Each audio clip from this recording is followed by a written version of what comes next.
Have you ever felt like no matter how hard you try, you just can't be kind to yourself? Do you find yourself criticizing every small mistake or doubting your worth? This audiobook is designed to help you change that. You will learn practical ways to treat yourself with care, respect, and understanding every single day. From noticing and challenging negative thoughts to celebrating small wins, setting boundaries, and trusting your intuition, each step is meant to guide you towards steady, real growth. Imagine feeling calmer when life gets stressful, more confident in your decisions, and genuinely comfortable accepting compliments without shrinking away. You'll discover daily practices that nourish your mind and body, help heal past wounds, and create habits that strengthen your self-worth. These are simple, actionable steps you can actually use in your life, not just ideas to think about. By the end of this audiobook, you'll have a clear roadmap for committing to yourself, prioritizing your needs without guilt, and building a life where self-love is a consistent, reliable part of your day. Stay with this video, follow the guidance, and you'll see how small, consistent actions can transform the way you feel about yourself and how you experience life. Are you ready to start truly loving yourself today? Chapter 1. Discover why self-love transforms your entire life. You wake up tomorrow morning and look in the mirror. What do you see? More importantly, what do you feel? For most people, that moment is filled with criticism, judgment, and a mental list of everything wrong. The extra weight, the tired eyes, the failures from yesterday still echoing in their minds. But imagine waking up and feeling genuine warmth toward the person staring back at you. Not because you're perfect, but because you've learned something powerful. You are worthy of your own love exactly as you are right now. This is not fantasy. This is the reality that self-love creates. And before you dismiss this as another feel-good concept that sounds nice but changes nothing, understand this: self-love is not selfish indulgence. It is not narcissism. It is not pretending your problems don't exist. Self-love is the foundation upon which every other aspect of your life is built. Without it, you are trying to construct a mansion on quicksand. With it, you become unshakable. Think about how you treat someone you love deeply. You are patient with them when they make mistakes. You encourage them when they feel defeated. You celebrate their victories, no matter how small. You protect them from harm. You want the best for them. You forgive them when they fall short. Now ask yourself this brutal question: when was the last time you treated yourself with even a fraction of that kindness? Most people spend their entire lives being their own worst enemy, and then they wonder why life feels like an endless battle. The absence of self-love creates a void that you will try to fill with everything else. You will seek validation from others, shaping your entire identity around their approval. You will chase achievement after achievement, hoping that the next promotion or milestone will finally make you feel worthy. You will enter relationships expecting another person to complete you, to fix what feels broken inside. But here is the truth that nobody wants to hear. Nothing external can ever fill an internal void. You can have all the success in the world, all the admiration, all the material possessions, and still feel empty if you do not love yourself. Self-love transforms your life because it fundamentally changes your relationship with yourself. And your relationship with yourself is the longest relationship you will ever have. From the moment you are born until the moment you die, you are stuck with you. Every single second of every single day, you are in your own company. Yet most people never invest in making that relationship a good one. They would never tolerate a friend who constantly criticized them, put them down, reminded them of every failure, and told them they weren't good enough. But they accept this treatment from themselves without question.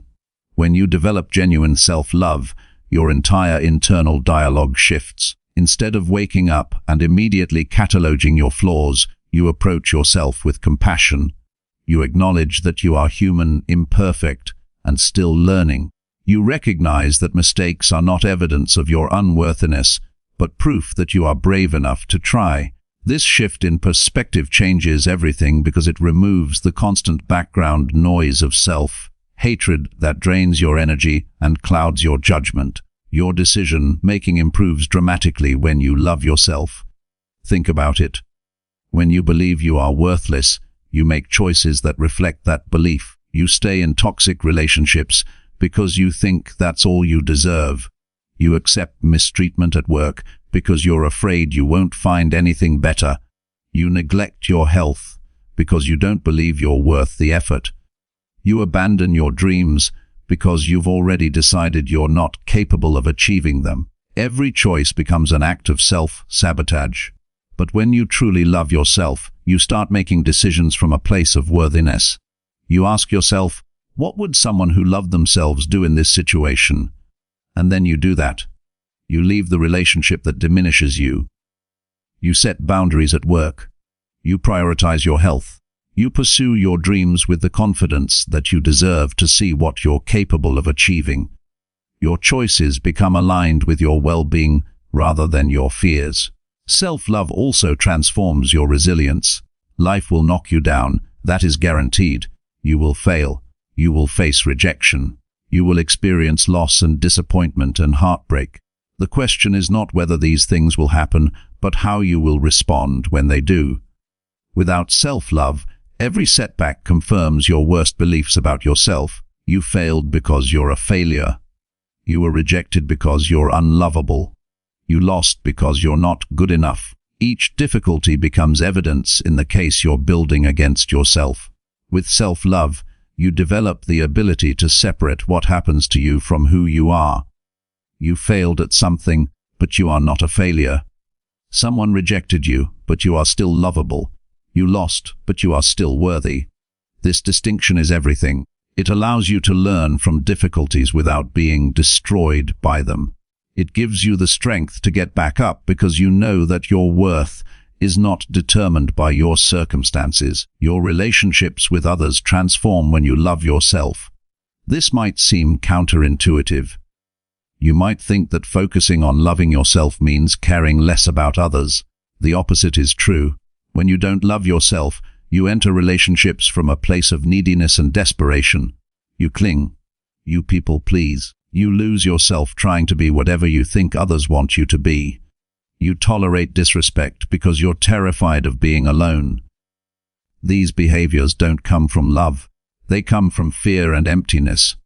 When you genuinely love yourself, you stop looking for someone to complete you because you already feel whole. You stop seeking validation because you've learned to validate yourself.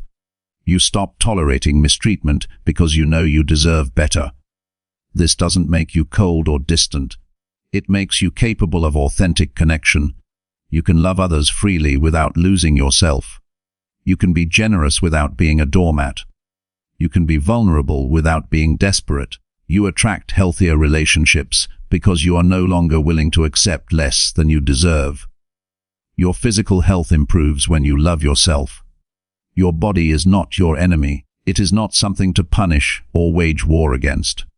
It is the vessel that carries you through life, and it deserves your care and appreciation.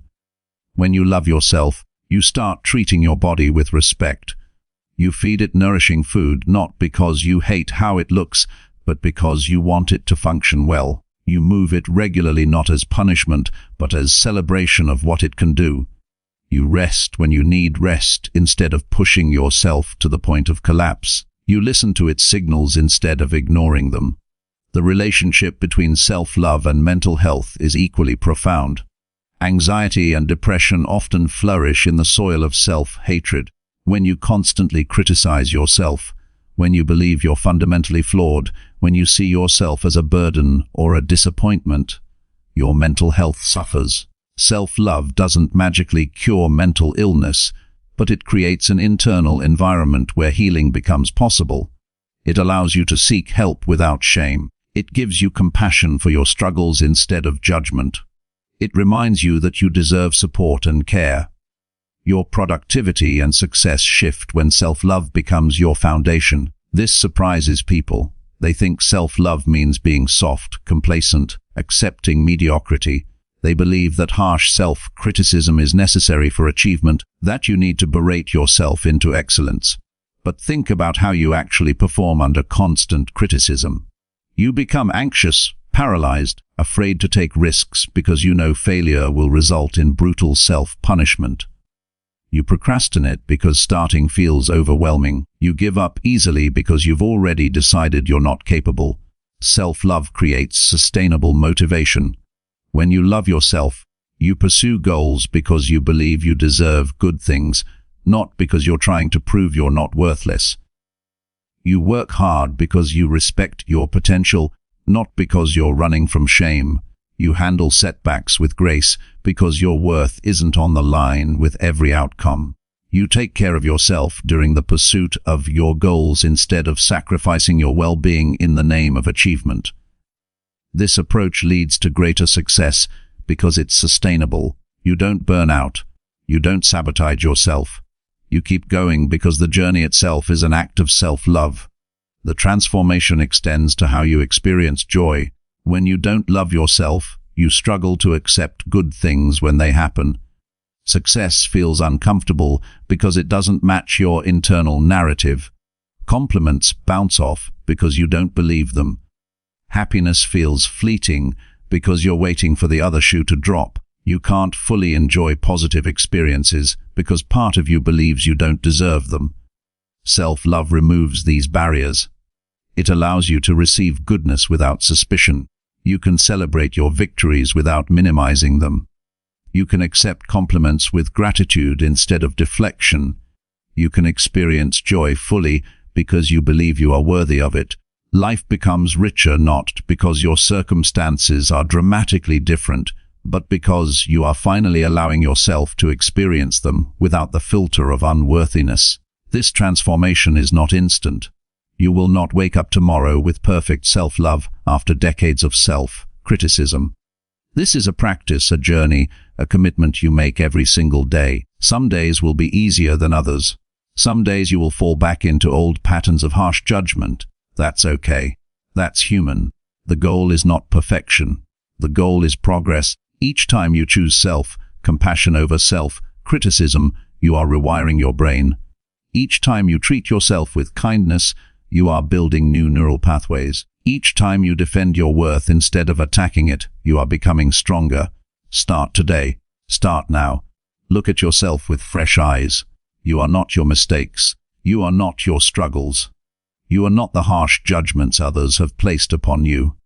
You are a human being worthy of love simply because you exist. You don't need to earn it. You don't need to achieve it.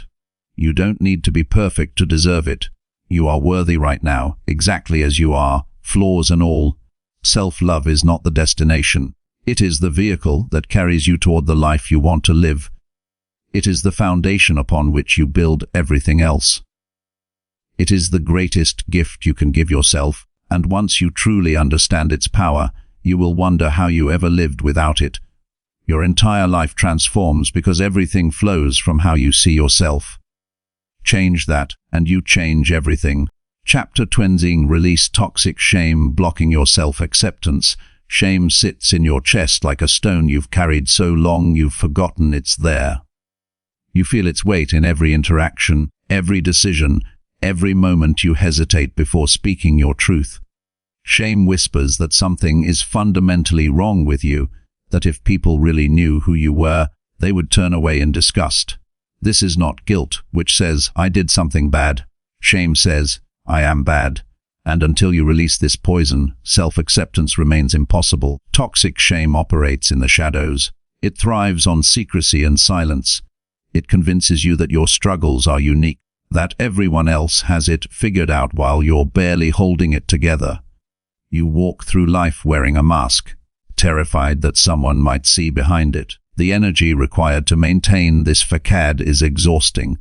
You monitor every word, every gesture, every expression, making sure nobody discovers the truth you believe about yourself, that you are damaged, broken, unworthy of belonging. This shame often planted its seeds in childhood. Maybe you were told you were too much or not enough. Maybe you were punished for expressing emotions. Maybe you were compared to siblings or peers and found lacking. Maybe you experienced trauma and somehow convinced yourself it was your fault. Children have a remarkable ability to absorb responsibility for things beyond their control.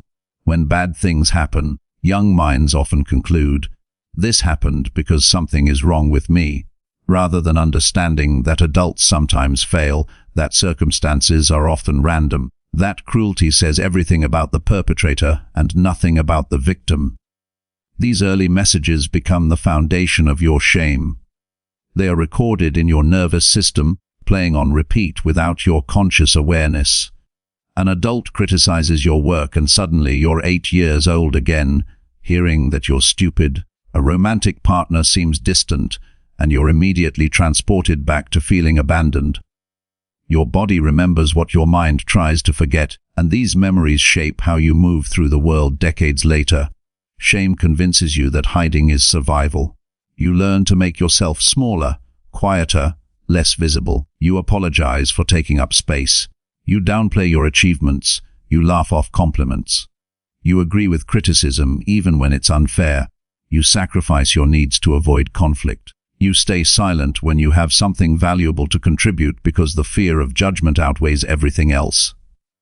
This is not humility. This is shame masquerading as virtue. The first step in releasing toxic shame is recognizing it exists. Many people carry shame for so long they mistake it for reality. They think, "I am worthless," is a fact rather than a learned belief. They assume the voice of harsh criticism in their head is truth rather than old programming. Pay attention to your internal narrative. Notice when you speak to yourself with contempt. Notice when you assume the worst about how others perceive you. Notice when you preemptively reject yourself to avoid the pain of others rejecting you. These are shame's fingerprints. Bringing shame into the light immediately diminishes its power. Shame cannot survive honest connection. When you risk vulnerability and share what you've been hiding, something miraculous happens. You discover that others have similar struggles. You realize that what you thought made you uniquely damaged is actually part of being human. You find that people don't recoil in horror, but respond with empathy and recognition. The shame that felt unbearable when locked inside becomes manageable when exposed to air and compassion. Find safe people to share with. Not everyone deserves access to your tender places. Some people will use your vulnerability as ammunition. They will confirm your worst fears, proving that shame was right to keep you hidden. Choose wisely. Look for people who have done their own healing work. Look for those who respond to vulnerability with gentleness rather than judgment. Look for relationships where imperfection is accepted rather than punished. These connections become laboratories where you can practice being seen without your mask. Challenge the stories shame tells you. Shame presents itself as fact, but it is interpretation. Something happened, and you created meaning around it. That meaning felt true, so you never questioned it. But meanings can be examined and changed. When shame says, "You're fundamentally flawed," ask for evidence. When it says, "Everyone else is better than you," look for counterexamples. When it says, "You don't deserve good things," question who decided that and whether they had the authority to make such a declaration. Your body holds shame in ways your mind cannot always access. Tension in your shoulders, tightness in your throat, a collapsed chest, a stomach in knots. These physical manifestations of shame need attention. Movement helps release what words cannot reach. Dance, walk, stretch, breathe deeply. Allow your body to shake off what it's been holding. Physical release often precedes emotional release. You might cry, you might feel anger, you might experience relief. All of this is shame leaving your system. Understand that shame often masquerades as protection. It tells you that if you feel bad enough about yourself, you'll avoid mistakes. It promises that self-punishment will motivate improvement. It insists that staying small will keep you safe from criticism. These are lies. Shame does not make you better. It makes you frozen.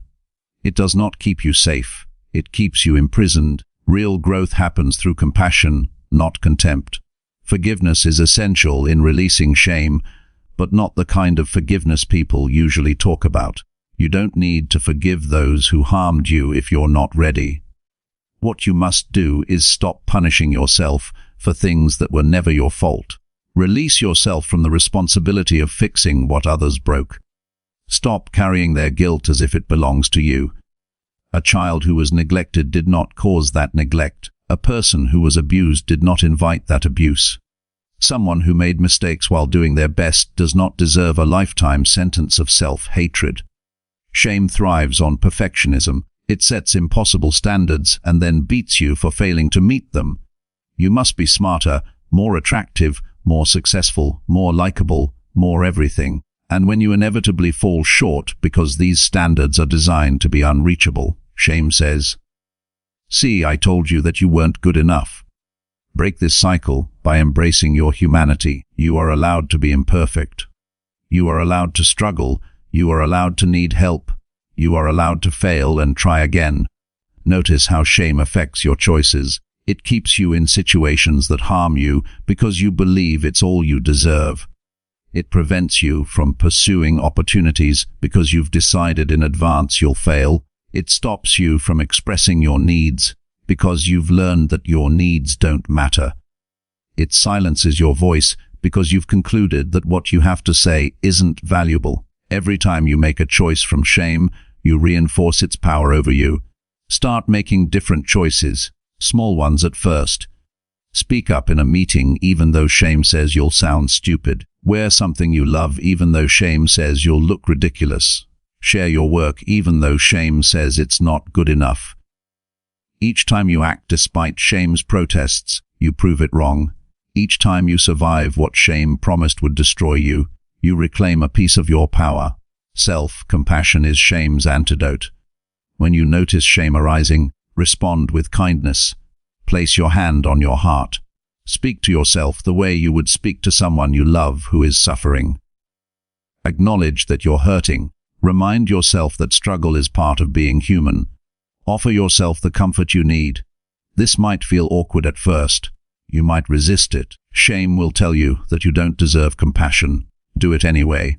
Releasing toxic shame is not a single event, but an ongoing practice. You will have moments of freedom followed by moments when shame creeps back in. This is normal. Healing is not linear. What matters is that you keep choosing self-acceptance over self-rejection. You keep bringing shame into the light rather than letting it fester in darkness. You keep treating yourself with the dignity every human being deserves. You are not what shame says you are. You are not your worst moment. You are not your biggest mistake. You are not the harsh judgments others have placed upon you. You are a person worthy of acceptance, belonging, and love. Shame has lied to you for long enough. Today you begin the process of evicting it from your life and reclaiming the self-acceptance that has always been your birthright. Chapter 30. Build unshakable confidence through daily affirmations practice. Confidence is not something you are born with or without. It is built, brick by brick, through the daily practice of directing your mind toward truth rather than fear. Affirmations are one of the most powerful tools for this construction, yet most people dismiss them as wishful thinking or empty words. They try affirmations once or twice, feel silly, notice no immediate change, and abandon the practice. This is like planting a seed, checking for growth the next morning, and declaring that gardening doesn't work. Your brain is a prediction machine. It takes past experiences and uses them to forecast what will happen next. If your history is filled with failure, rejection, and disappointment, your brain predicts more of the same. It creates a filter through which you interpret every situation, and that filter confirms your existing beliefs. Someone doesn't text back and your brain says, "See, you're not important." You make a mistake at work and your brain says, "See, you're incompetent." You have an awkward social interaction and your brain says, "See, nobody likes you." This is not truth. This is pattern recognition based on old data. Affirmations work by introducing new data. They interrupt the automatic negative predictions and offer alternative narratives. Your brain doesn't distinguish between vividly imagined experiences and real ones. When you repeatedly tell yourself something with conviction and emotion, your brain begins to treat it as reality.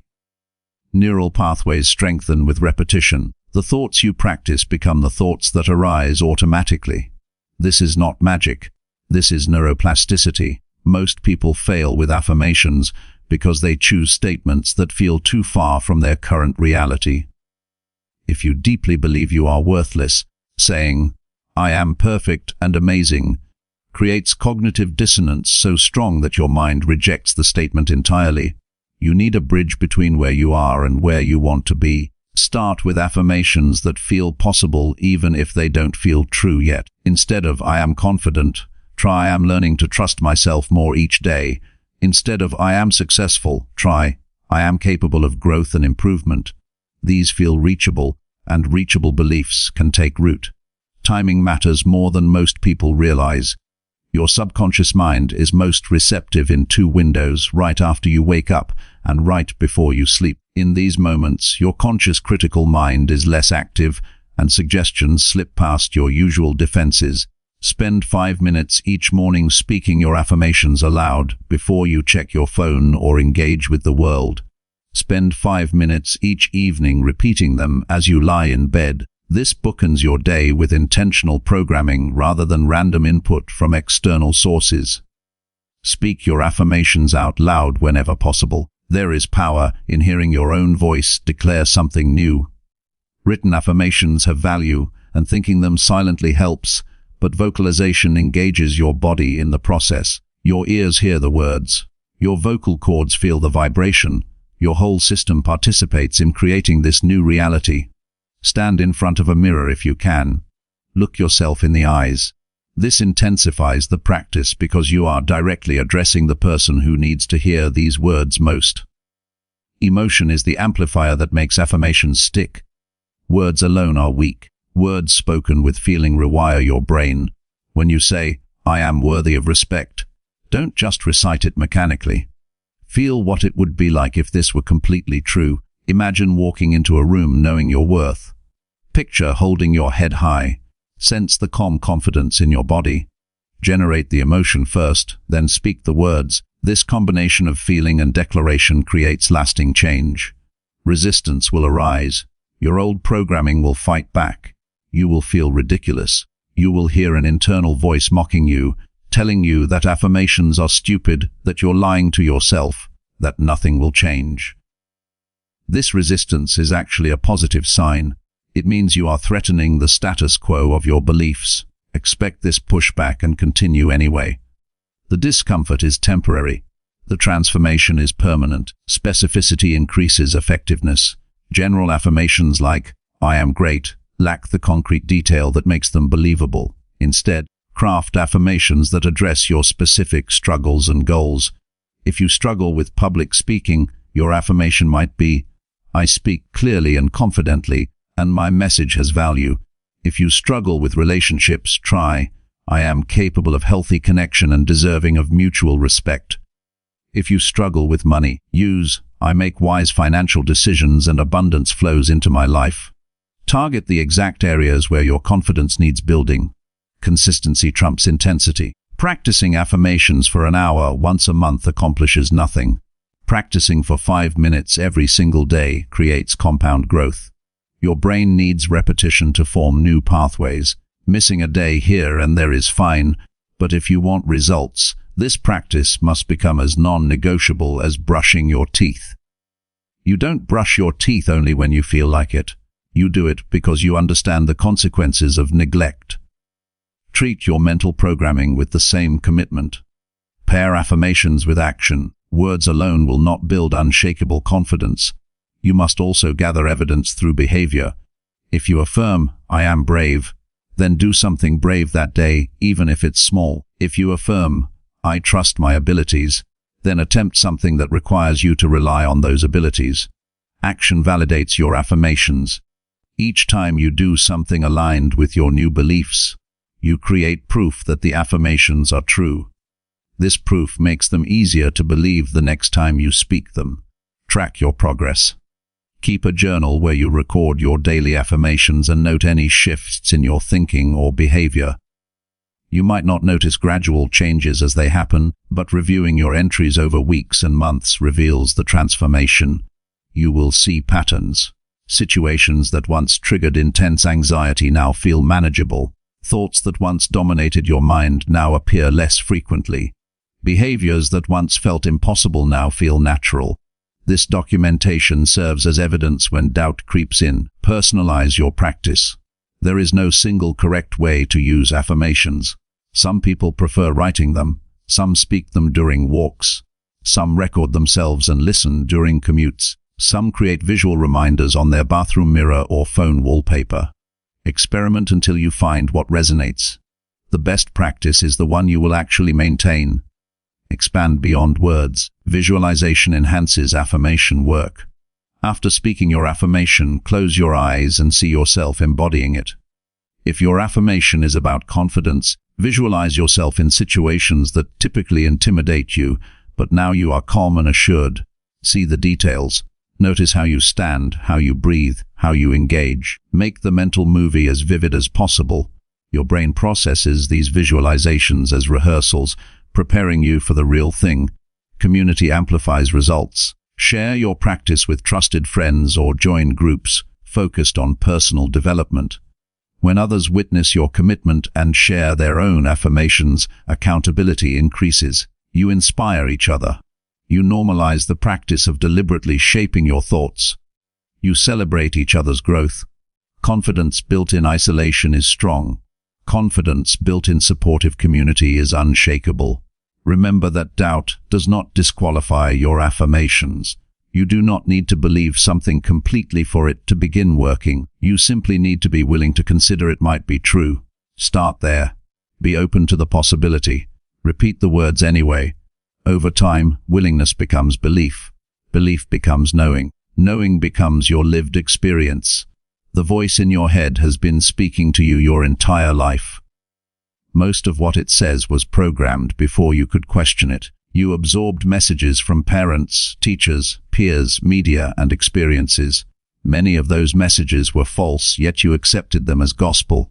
If you could be programmed accidentally, you can be reprogrammed intentionally. Affirmations are how you take control of that voice and make it serve your growth instead of your limitation. Begin today. Choose 3 affirmations that address your deepest insecurities. Speak them morning and night. Feel them as you say them. Act on them throughout your day. Do this for 30 days without judgment or expectation. Simply commit to the practice and observe what shifts. Your confidence will not appear overnight, but it will appear, and when it does, it will be real, earned, and unshakable because you built it yourself, one affirmation at a time. Chapter 4. Embrace your flaws as unique, beautiful strengths. You spend years trying to fix what makes you different. You hide the parts of yourself that don't fit the mold. You apologize for your quirks. You smooth out your rough edges. You work tirelessly to become what you think the world wants. And in doing so, you sand away the very things that make you irreplaceable. Your flaws are not mistakes in your design. They are the signature marks that prove you are an original, not a copy. Society teaches conformity from the earliest age. Sit still, color inside the lines.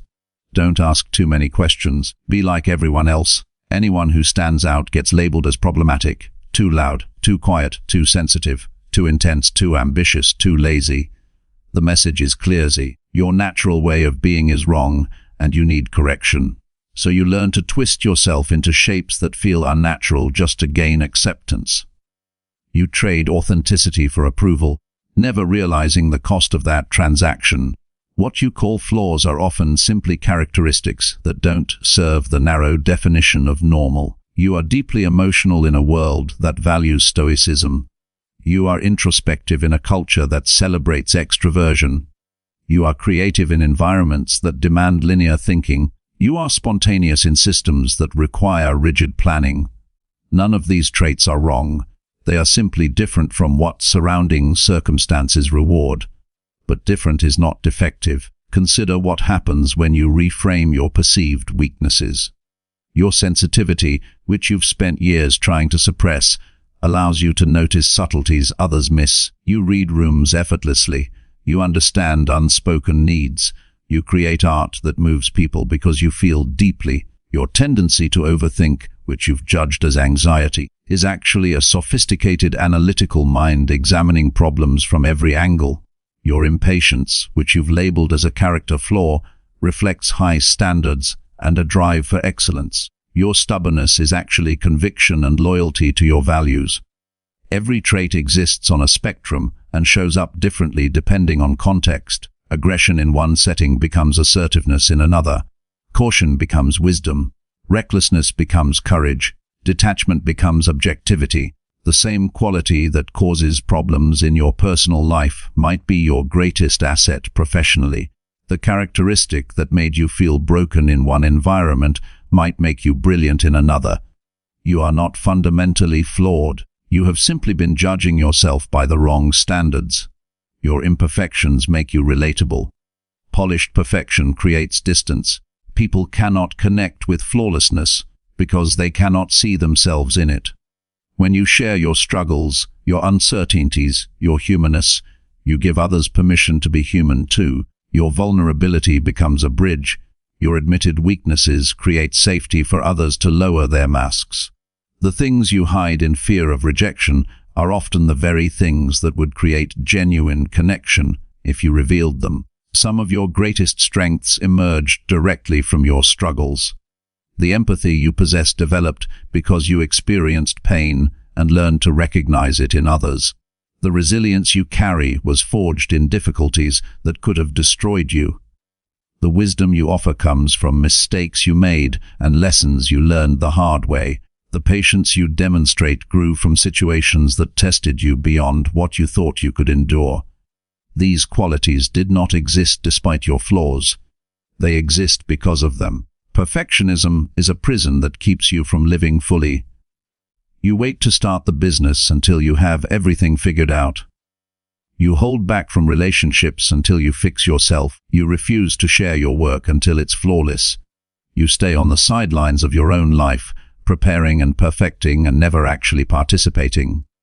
Meanwhile, people with half your talent and twice your flaws are out there succeeding, not because they are better than you, but because they started before they were ready. They embraced their imperfection and moved forward anyway. Your uniqueness is your competitive advantage. In a world where algorithms can replicate almost anything, the one thing that cannot be copied is you. Your specific combination of experiences, perspectives, quirks, and yes, flaws, creates a lens through which you see the world that nobody else possesses. This unique viewpoint is valuable. It allows you to solve problems in ways others cannot imagine. It enables you to create things that only you could create. It positions you to serve people in ways that only you can serve them. Stop waiting to be perfect before you give yourself permission to be seen. Nobody is coming to fix you because you don't need fixing. You need accepting. You need integrating. You need to gather all the parts of yourself that you've rejected and welcome them home. The angry part, the scared part, the awkward part, the needy part, the arrogant part, all of them belong to you, and all of them have something to offer when you stop treating them as enemies. Embracing your flaws does not mean giving up on growth. You can accept where you are while working toward where you want to be. The difference is in the energy. Self-improvement rooted in self-hatred says, I am broken and need fixing. Self-improvement rooted in self-acceptance says, I am whole and choosing to evolve. One approach drains you, the other energizes you. One keeps you stuck in shame. The other propels you forward with compassion. Look at the people you admire most, the artists, leaders, teachers, friends who have impacted your life. What draws you to them is rarely their perfection. It is their authenticity, their willingness to be fully themselves, rough edges included, their courage to show up imperfectly, their humanity shining through despite their attempts to appear polished. You love them not despite their flaws, but because their flaws make them real. Other people are not thinking about your imperfections as much as you imagine. You obsess over the extra weight, the awkward thing you said, the mistake you made. You replay it endlessly in your mind. Meanwhile, most people either didn't notice or forgot about it 5 minutes later. They are too busy worrying about their own flaws to fixate on yours. The spotlight you imagine shining on your defects exists primarily in your own mind. Release yourself from this imaginary audience. Your flaws tell a story about where you've been and what you've survived. That scar is evidence you healed. That fear is proof you once faced something terrifying. That insecurity points to a wound that needs tending. Instead of hating these parts of yourself, get curious about them. What are they trying to protect you from? What do they need in order to feel safe? When you approach your imperfections with curiosity rather than contempt, they often reveal themselves as wounded protectors rather than character defects. The comparison trap magnifies every flaw. You see someone else's highlight reel and compare it to your behind the scenes footage. You see their strengths and your weaknesses. You see their victories and your struggles. This is not a fair comparison, and it serves no purpose except to make you feel inadequate. Everyone has flaws. Everyone struggles. Everyone feels insecure about something. The difference is that most people hide these things, creating an illusion of effortless perfection that makes everyone else feel worse about themselves. Celebrate what makes you weird, your strange sense of humor, your unusual interests, your unconventional approach to problems, your specific way of seeing the world. These are not things to apologize for. These are your gifts. The world has enough people trying to be like everyone else. What it needs is more people brave enough to be exactly who they are. Your weirdness is not a bug in your programming. It is a feature that makes you memorable, interesting, and necessary. You cannot selectively numb. When you shut down the parts of yourself you judge as flawed, you also shut down your capacity for joy, creativity, and connection. Acceptance is not selective. You embrace all of yourself or you embrace none of yourself. There is no middle ground. The moment you stop fighting against your nature and start working with it, everything changes. Energy spent on self-rejection becomes available for self-expression. The war inside you ends, and peace becomes possible. Your flaws are the cracks where your light shines through. They are the places where your humanity is most visible. They are the evidence that you are real, alive, still learning, still growing. Stop trying to eliminate them. Start learning to love them as essential parts of who you are. You are not beautiful despite your flaws. You are beautiful, flaws included. This is the truth you must finally accept. Chapter 50. Stop comparing yourself to others starting today. Comparison is the thief that steals your joy in broad daylight while convincing you it's helping. You scroll through social media and suddenly your life feels inadequate. Someone younger has achieved more. Someone less talented has greater success. Someone with fewer advantages seems happier. Within minutes, everything you built feels worthless because someone else appears to have built something better. This mental habit destroys more dreams than failure ever could. The game of comparison is rigged from the start. You are comparing your internal reality with everyone else's external presentation. You know your doubts, fears, struggles, and failures intimately. You live with them every day, but you only see carefully curated glimpses of other people's lives. You see the promotion, but not the years of rejection that preceded it. You see the perfect relationship, but not the arguments and compromises behind closed doors. You see the confident performance, but not the anxiety attack that happened an hour before. You are measuring your messy truth against everyone else's polished fiction. Every person is running a different race on a different track toward a different finish line. Your timeline is not their timeline. Your definition of success is not their definition. Your resources, obstacles, starting points, and destinations are unique to you. Comparing your Chapter 3 to someone else's Chapter 20 makes no sense. You have no idea what they sacrificed to get there. You have no idea what they lost along the way. You have no idea whether their version of success would even fulfill you if you achieved it. The human brain evolved to assess relative status within small tribal groups. This served survival when resources were scarce and your position in the hierarchy determined whether you ate or starved. But now you have access to billions of people through screens, and your primitive brain still tries to measure your worth against all of them. This is like asking a calculator designed for simple arithmetic to solve advanced physics equations. The tool is inadequate for the task, yet you trust its faulty output as truth. Comparison creates a moving target that ensures you never feel satisfied. You work hard, achieve a goal, and instead of celebrating, you immediately look around to see who has achieved more. You reach a milestone, and rather than acknowledging progress, you focus on how far you still have to go relative to others. You get the job, the partner, the house, the body you wanted, and it brings no lasting satisfaction because someone else has a better version. This pattern guarantees perpetual dissatisfaction, regardless of what you accomplish. Social media weaponizes comparison in ways previous generations never experienced. You can now measure yourself against everyone, everywhere, all the time. Vacation photos make your daily routine feel mundane. Fitness transformations make your body feel inadequate. Career announcements make your job feel insignificant. Relationship posts make your love life feel lacking. The algorithm feeds you an endless stream of people who appear to be winning at life while you feel like you're barely surviving. This constant exposure to curated excellence corrodes your self-worth. Your worth is not determined by ranking.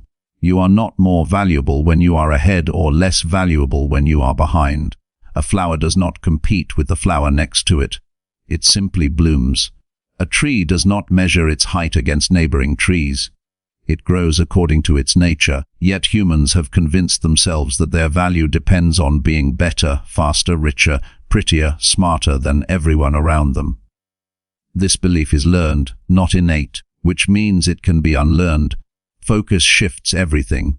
When you focus on others, you see what they have that you lack. When you focus on yourself, you see your own growth and possibilities. The person who obsessively tracks competitors remains perpetually anxious and reactive. The person who focuses on their own progress moves forward with clarity and purpose. One orientation keeps you stuck. The other sets you free.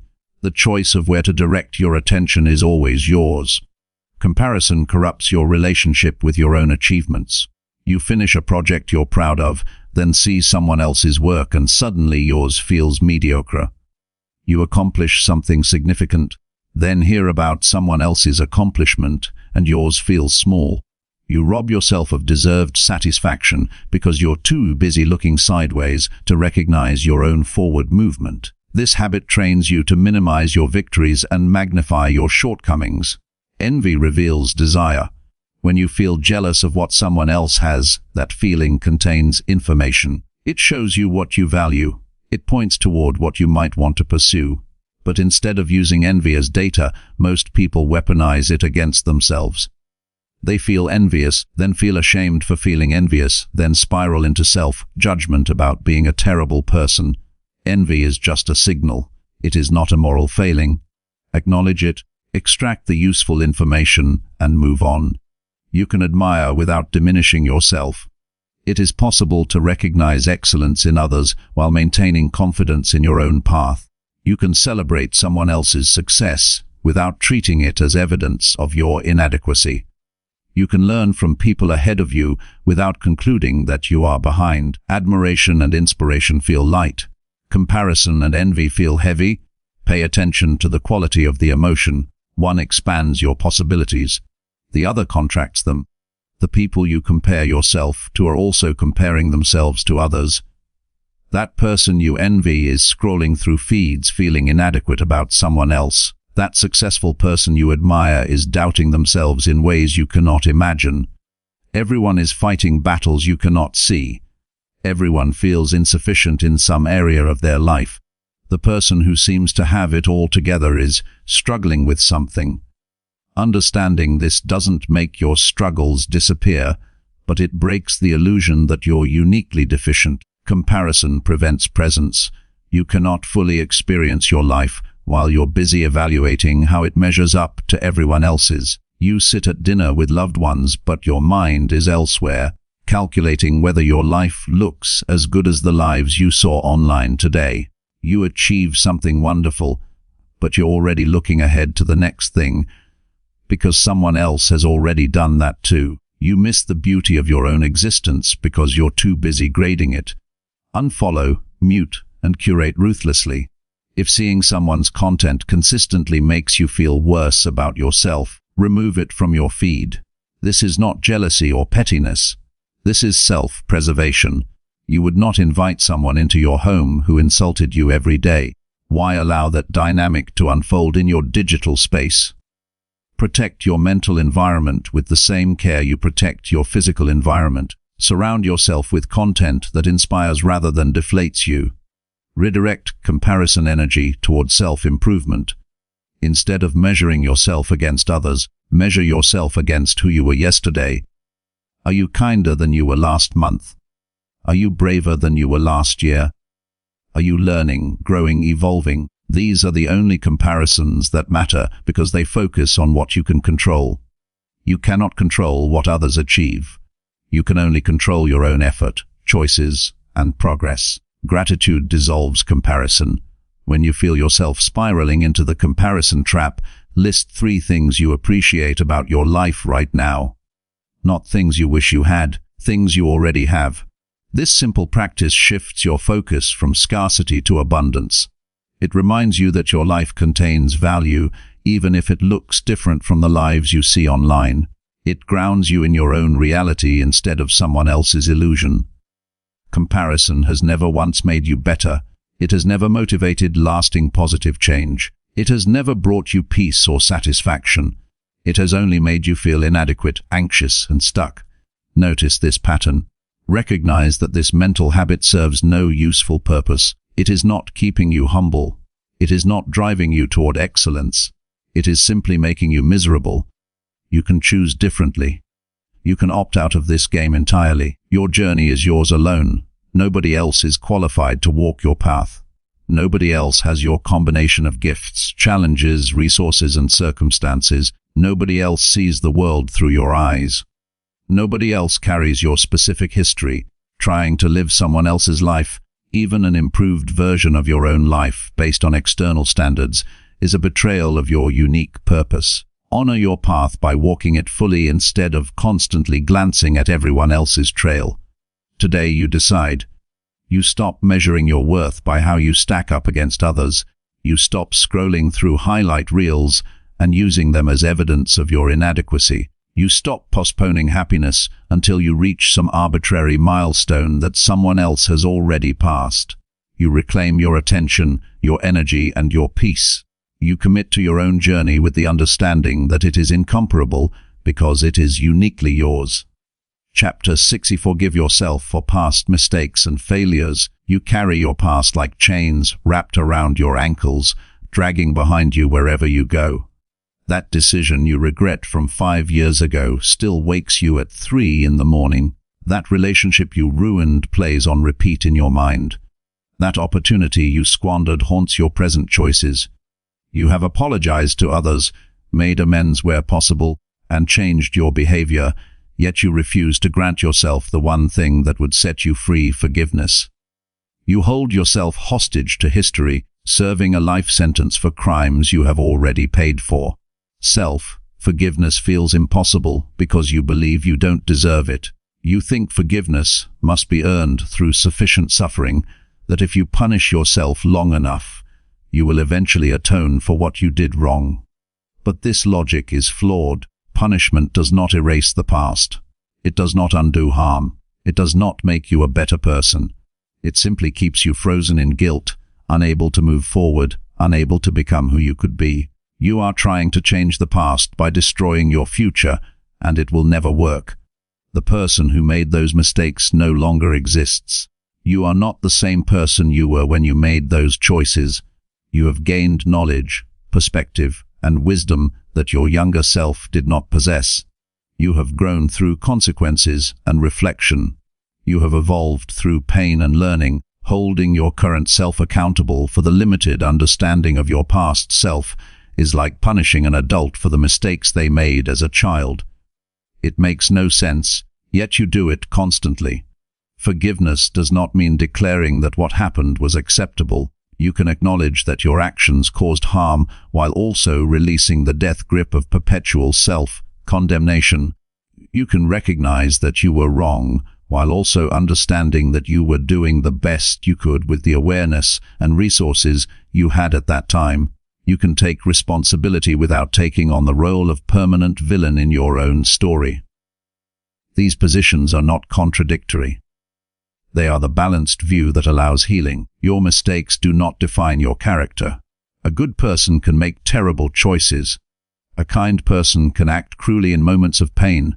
A strong person can crumble under pressure. A wise person can make foolish decisions. Human beings are complex, contradictory, and capable of both beauty and destruction. One chapter does not determine the entire book. One decision does not erase every other choice you have made. You are more than the worst thing you have ever done. The guilt you feel serves an important function initially. It signals that your actions violated your values. It creates discomfort that motivates change. It ensures you examine your behavior and adjust course. But guilt has a purpose and an expiration date. Once you have learned the lesson, made necessary changes, and committed to doing better, guilt transforms from teacher to tormentor. It stops serving growth and starts preventing it. Knowing when to release guilt is as important as feeling it in the first place. Many people confuse self-forgiveness with letting themselves off the hook. They fear that if they stop punishing themselves, they will repeat the same mistakes. This fear is backwards. Self-punishment does not create lasting change. It creates shame, and shame drives the very behaviors you're trying to avoid. People who feel worthless make choices that reflect worthlessness. People who hate themselves engage in self-destructive patterns. Real transformation comes from self-compassion, not self-flagellation. When you treat yourself with kindness, you create conditions where growth becomes possible. You would forgive a friend who came to you with the same regrets you carry. You would listen with empathy. You would acknowledge their pain. You would remind them that everyone makes mistakes. You would encourage them to learn and move forward. You would not tell them to suffer forever. You would not insist they deserve endless punishment. You would offer understanding and support. Why do you withhold from yourself what you would freely give to someone you care about? Apply the same compassion inward that you extend outward. Rumination masquerades as problem-solving but actually perpetuates suffering. You replay the situation endlessly, analyzing what you should have done differently, imagining alternative outcomes, torturing yourself with how things could have been. This mental loop feels productive because your brain is active, but it changes nothing. The past is fixed. No amount of mental review will alter what happened. Rumination is not reflection. Reflection extracts wisdom and moves forward. Rumination extracts pain and stays stuck. Write down what you need to forgive yourself for. Be specific. Name the action, the harm caused, the values violated. Then write what you have learned from this experience. How has this mistake shaped your understanding? What do you do differently now as a result? What growth has emerged from this pain? This process transforms the mistake from pure regret into a teacher. It gives meaning to suffering. It shows you that nothing was wasted if you extracted wisdom from it. Make amends where possible, but understand that sometimes amends are impossible. The person may be gone. The opportunity may be closed. The damage may be irreparable. In these cases, your amends must be living differently going forward. You honor what happened by ensuring you never repeat the pattern. You pay your debt to the past by showing up better in the present. This is active forgiveness. This is taking responsibility without drowning in it. Forgiving yourself requires grieving what was lost. You must mourn the relationship that ended, the opportunity that passed, the version of yourself you wish you had been, the outcome you wanted but will never have. Grief is not weakness. It is the price of caring deeply. Allow yourself to feel sadness without adding layers of judgment onto it. Cry if you need to. Rage if you must. Sit with the heaviness until it begins to lift. Suppressed grief becomes chronic guilt. Processed grief becomes released pain. Your past mistakes have given you empathy for others who struggle. You understand what it feels like to fail. You know the weight of regret.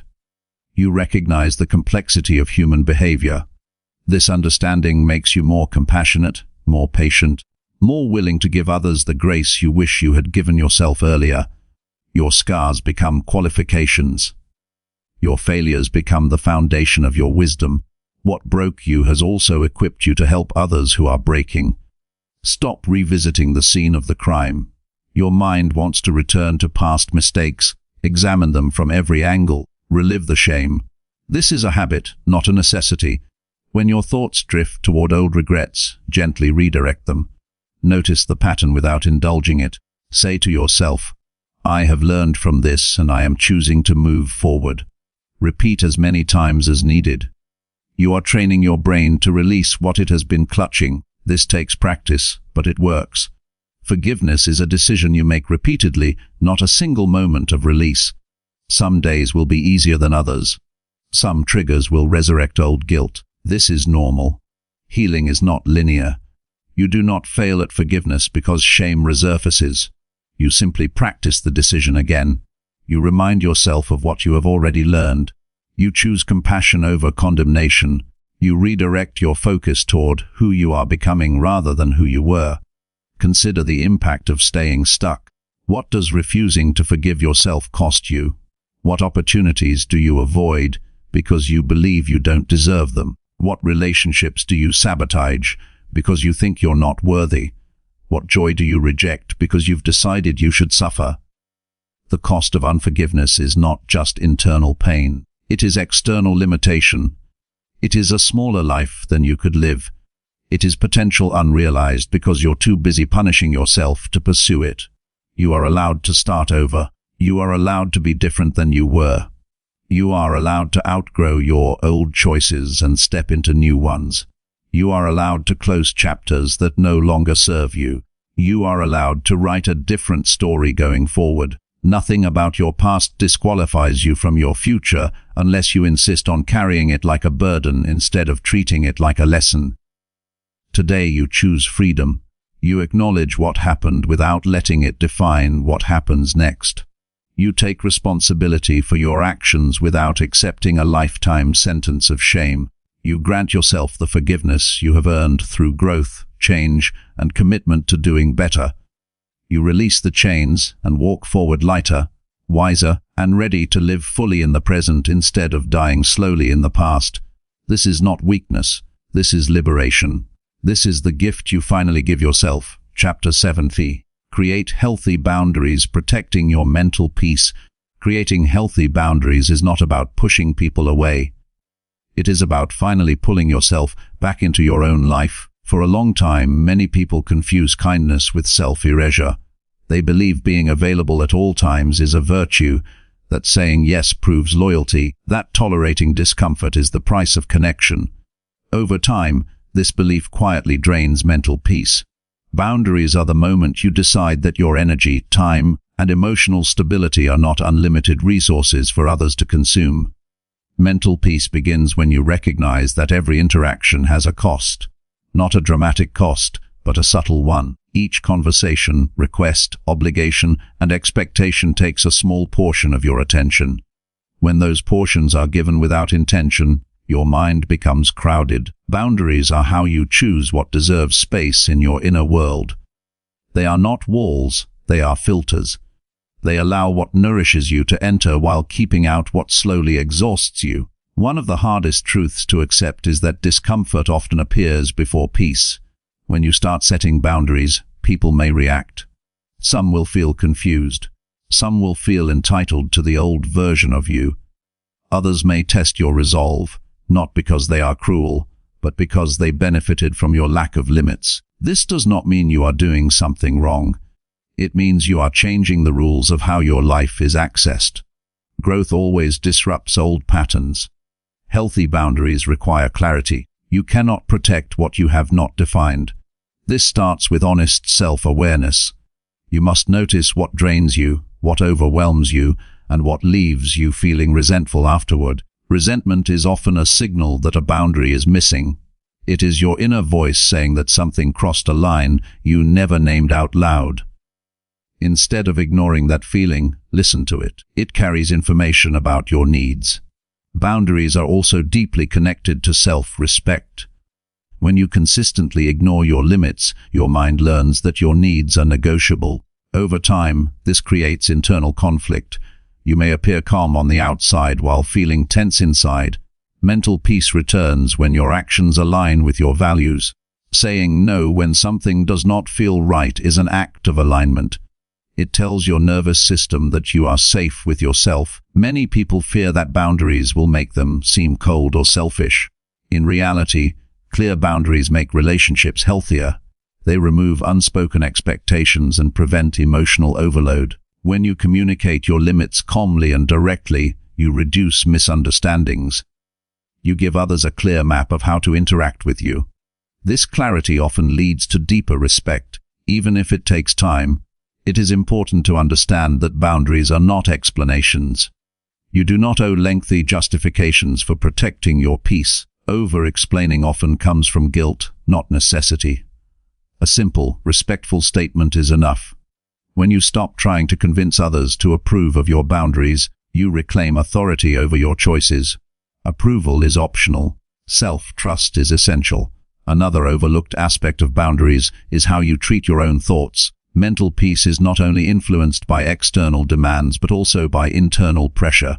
Setting boundaries with your inner dialogue matters just as much.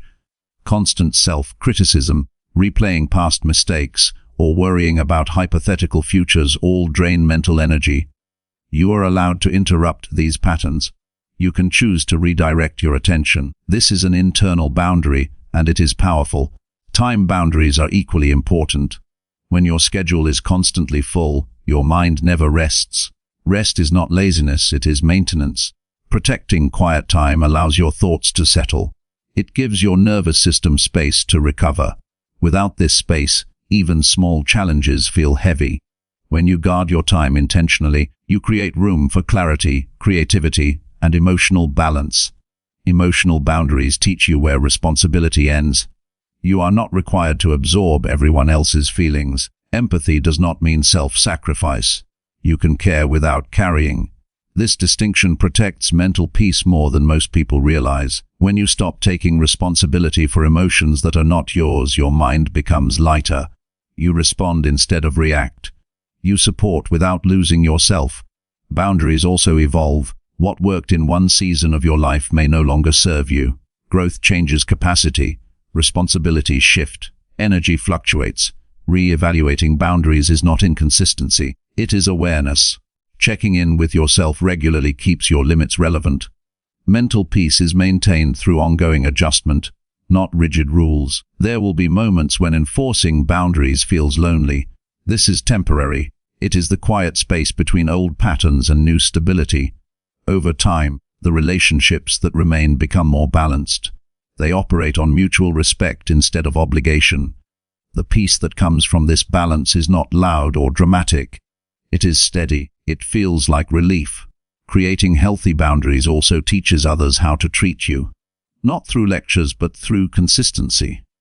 When your actions match your words, your limits become real. Each time you honor a boundary, you strengthen trust with yourself. This trust becomes the foundation of mental peace. You no longer second-guess your decisions as often. You feel grounded in your choices. Mental peace is not the absence of challenges. It is the presence of stability within them. Boundaries create that stability. They reduce chaos, conserve energy, and protect focus. They allow you to show up fully where it matters instead of being scattered everywhere. This focus brings calm. Ultimately, boundaries are a declaration of worth. They say that your well-being matters enough to protect. They remind you that peace is not something you earn after exhaustion. It is something you choose through daily decisions. Each boundary you set is a step toward a quieter mind, a steadier heart, and a life that feels more like your own. Chapter 80 celebrates small wins, building lasting self-appreciation. Celebrating small wins is not about lowering your standards or pretending that everything is perfect. It is about learning to recognize progress while you are still in motion. Many people postpone appreciation until they reach a final destination, believing confidence will arrive once everything is complete. This mindset quietly robs them of satisfaction. When you only value outcomes, you miss the strength it takes to keep going.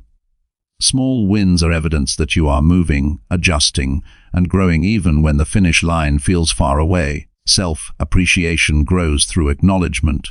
Every effort you make carries meaning, even if the result seems modest. Waking up on time, choosing patience instead of reaction, following through on a promise, or simply trying again after a setback are moments worth noticing. These moments build internal trust. When you acknowledge them, your mind begins to associate effort with worth, not just success with value. This shift changes how you experience your own life. Many people are harsh with themselves because they believe criticism is motivating. They push harder, demand more, and dismiss what they have already done. Over time, this creates emotional fatigue. Progress starts to feel heavy instead of fulfilling. Celebrating small wins softens this pattern. It introduces balance. You still strive forward, but you do so without constantly invalidating yourself. Appreciation becomes fuel rather than a reward you are not allowed to touch. Small wins also ground you in the present. When your attention is always fixed on what is missing, your mind lives in tension. Recognizing progress pulls you back into now. It reminds you that change is happening in real time. This awareness reduces anxiety and builds confidence. Confidence does not appear suddenly. It forms quietly through repeated recognition of effort. Lasting self-appreciation is built through consistency, not grand gestures. It is not about applause or external validation. It is about how you speak to yourself when no one is watching. When you pause to mentally acknowledge a step forward, you reinforce self-respect. You tell yourself that your actions matter. Over time, this internal dialogue becomes kinder, more supportive, and more stable. Celebrating small wins does not mean ignoring challenges. It means refusing to let difficulty erase progress. Life rarely moves in straight lines. There are pauses, detours, and slow stretches. During these times, small wins become anchors. They prevent discouragement from taking over. They remind you that even on hard days, something is still being built. Self-appreciation also deepens when you stop comparing your pace to others. Comparison distorts progress. It convinces you that your steps are insignificant because someone else appears further ahead. When you focus on your own wins, you reclaim your journey. You measure growth by personal effort, not external timelines. This perspective strengthens emotional resilience and reduces self-doubt. Another important aspect of celebrating small wins is allowing yourself to feel pride without guilt. Many people downplay their achievements because they fear arrogance or judgment. In reality, quiet pride is healthy. It is an internal acknowledgement, not a performance. You are allowed to feel good about showing up. You are allowed to recognize improvement. This permission nurtures self-worth. Small wins also reinforce positive habits. When effort is acknowledged, repetition becomes easier. Your brain learns that progress is rewarding, even in subtle ways. This creates momentum. Instead of relying on discipline alone, you begin to move forward with encouragement. Encouragement sustains longer than pressure. It keeps motivation steady during times when energy is low. Self-appreciation is not static. It grows with awareness. Some wins are invisible to others but deeply meaningful to you. Choosing rest when you needed it, setting a boundary, or letting go of an old belief are internal victories. These moments shape your character. When you honor them, you affirm your inner work. This affirmation strengthens self-connection. Celebrating small wins also changes how you handle setbacks. When you are accustomed to acknowledging effort, failure feels less personal. You see it as part of the process rather than a reflection of worth. This mindset encourages persistence. You recover faster because your identity is not tied solely to outcomes. You trust yourself to continue. Building lasting self-appreciation requires patience. It does not happen overnight. There will be days when recognizing progress feels difficult. On those days, even noticing that you tried is enough. Appreciation does not need to be dramatic. It can be quiet, brief, and sincere. What matters is consistency. Over time, these small acknowledgements accumulate. They shape how you see yourself. Instead of focusing on what you lack, you begin to notice what you are becoming. This perspective brings calm confidence. You no longer need constant reassurance from outside sources because you have learned to validate your own effort. Celebrating small wins also improves emotional balance. When you appreciate progress, you experience gratitude without complacency. You remain motivated while staying grounded. This balance supports mental well-being. It reduces burnout and increases satisfaction. You feel more connected to your actions and choices. Ultimately, self-appreciation is an ongoing relationship with yourself. It is built through daily recognition of effort, growth, and intention. Each small win you acknowledge strengthens that relationship. It reminds you that you are capable, resilient, and worthy of respect right now, not someday in the future. Through this practice, confidence becomes stable, motivation becomes sustainable, and appreciation becomes a natural part of how you move through life. Chapter 90. Speak kindly to yourself like a friend. Speaking kindly to yourself is one of the most powerful habits you can build, yet it is often the most neglected. Many people would never speak to a friend the way they speak to themselves. Their inner voice is sharp, impatient, and unforgiving. Over time, this tone shapes how they feel, how they act, and what they believe they deserve. Changing that voice does not require pretending everything is fine. It requires choosing compassion over constant judgment. Your inner dialogue is always present. It narrates your experiences, interprets events, and assigns meaning to outcomes. When that voice is harsh, even small challenges feel overwhelming. Mistakes become personal flaws instead of learning moments. Kind self-talk softens this experience. It creates emotional safety. When you feel safe with yourself, you recover faster, think clearer, and move forward with less fear. Speaking kindly to yourself does not mean avoiding responsibility. It means addressing yourself with respect while you grow. A friend would not shame you for struggling. They would acknowledge the difficulty and encourage you to continue. Offering yourself that same tone builds resilience. It allows you to face reality without being crushed by it. Many people believe self-criticism keeps them disciplined. In truth, it often leads to burnout. Constant internal pressure drains motivation. Over time, the mind associates effort with pain. Kindness changes this association.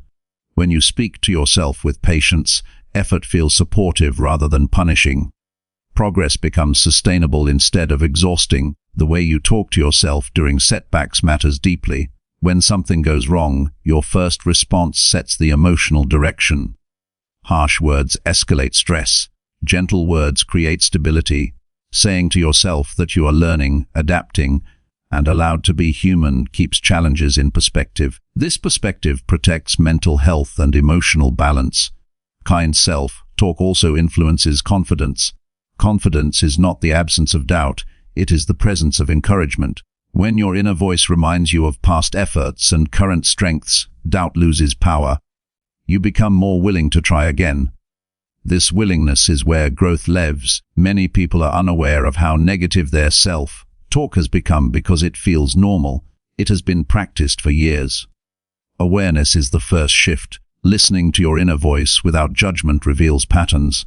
Once you notice them, you gain choice. You can pause, you can reframe, you can respond differently. Speaking to yourself like a friend means acknowledging emotions without exaggeration. It means saying that something is hard without declaring it impossible. It means offering reassurance without denying reality. This balanced tone supports clarity. You are not avoiding truth, you are delivering it with care. Kind self-talk also improves focus. When the mind is not busy defending itself from internal attacks, it has more energy for problem-solving. Creativity increases. Decision-making becomes calmer. This mental space allows you to respond thoughtfully instead of reacting impulsively. Another important aspect of kind self-talk is forgiveness. Everyone makes mistakes. When you hold on to self-blame, the past stays heavy. Forgiving yourself does not erase lessons, it releases shame. Speaking kindly after a mistake helps integrate learning without damaging self-worth. You move forward wiser instead of wounded. Self-kindness also supports emotional regulation. During stress, your nervous system looks for signals of safety. Your inner voice can provide that signal. Calm, reassuring language helps settle emotions. This regulation improves how you handle pressure, conflict, and uncertainty. You become steadier, even when circumstances are unstable. Speaking kindly to yourself strengthens self-trust. When you know you will not attack yourself for trying, you become more honest about your needs and limits. This honesty leads to better choices. You stop pushing past exhaustion just to prove something. You begin honoring what you feel and what you need. Kind self-talk does not require perfection. There will be days when the old voice returns. Progress lies in noticing and gently redirecting, not in eliminating negativity completely. Each redirection reinforces a healthier pattern. Over time, the kinder voice becomes more familiar and accessible. This practice also influences how you relate to others. When you are gentle with yourself, you are less defensive. You listen better. You respond with more patience. Inner kindness creates outer calm. Relationships benefit because you are not carrying unresolved self-criticism into interactions. Speaking to yourself like a friend also nurtures motivation. Encouragement sustains effort longer than pressure. When you remind yourself that growth takes time, persistence feels natural. You stop measuring yourself solely by results and start valuing consistency. This mindset supports long-term development. Self-kindness is especially important during quiet moments. When no one else is offering reassurance, your inner voice fills the space. Choosing supportive language during these moments builds emotional independence. You learn that comfort does not always need to come from outside. Ultimately, the relationship you have with yourself shapes every other experience. Speaking kindly to yourself creates a foundation of respect, patience, and understanding. It does not remove challenges, but it changes how you carry them. With a friendly inner voice, you move through life feeling supported rather than judged. This support strengthens confidence, preserves mental peace, and allows you to grow without losing yourself along the way. Chapter 1: Prioritize your needs without feeling guilty anymore. Prioritizing your needs without guilt is not an act of selfishness, it is an act of survival and self-respect. Many people grow up learning that their value comes from how much they give, how much they tolerate, and how little they ask for in return. Over time, this belief trains the mind to associate self-care with shame. The result is a constant internal conflict where you know what you need but feel wrong for wanting it. Letting go of that guilt is a turning point in personal growth. Guilt often appears when you begin choosing yourself because it challenges old conditioning. You may have been praised for being agreeable, dependable, or self-sacrificing. When you shift your focus inward, your mind reacts as if you are breaking an unspoken rule. That discomfort does not mean you are doing something wrong.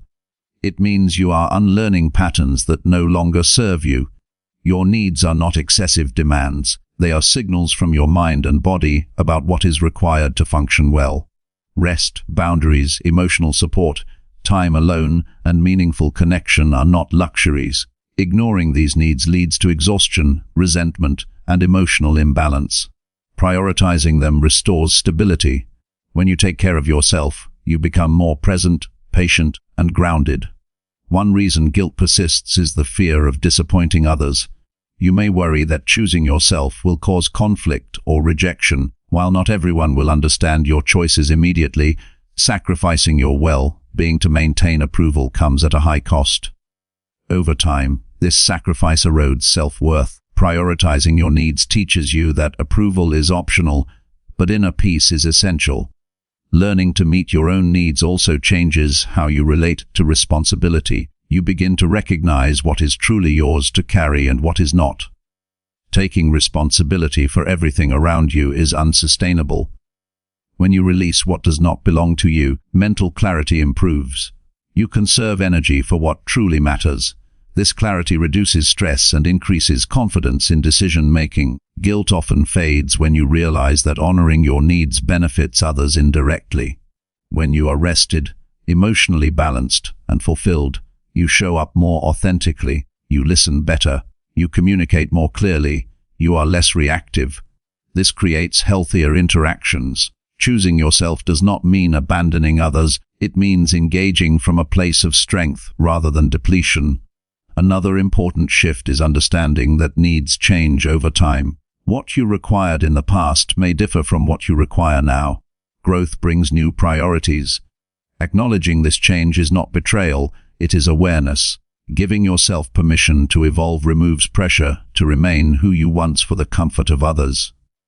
Prioritizing your needs also involves trusting your inner voice.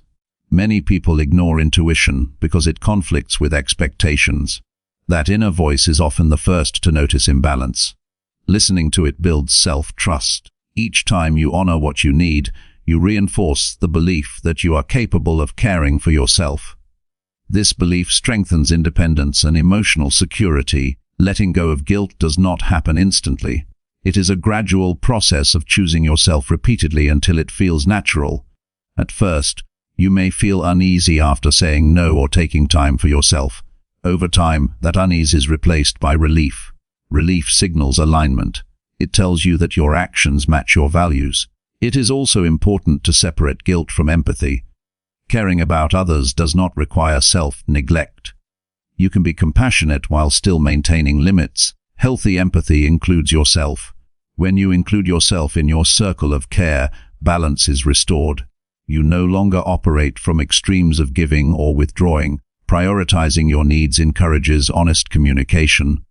Instead of suppressing feelings until they erupt, you address them early.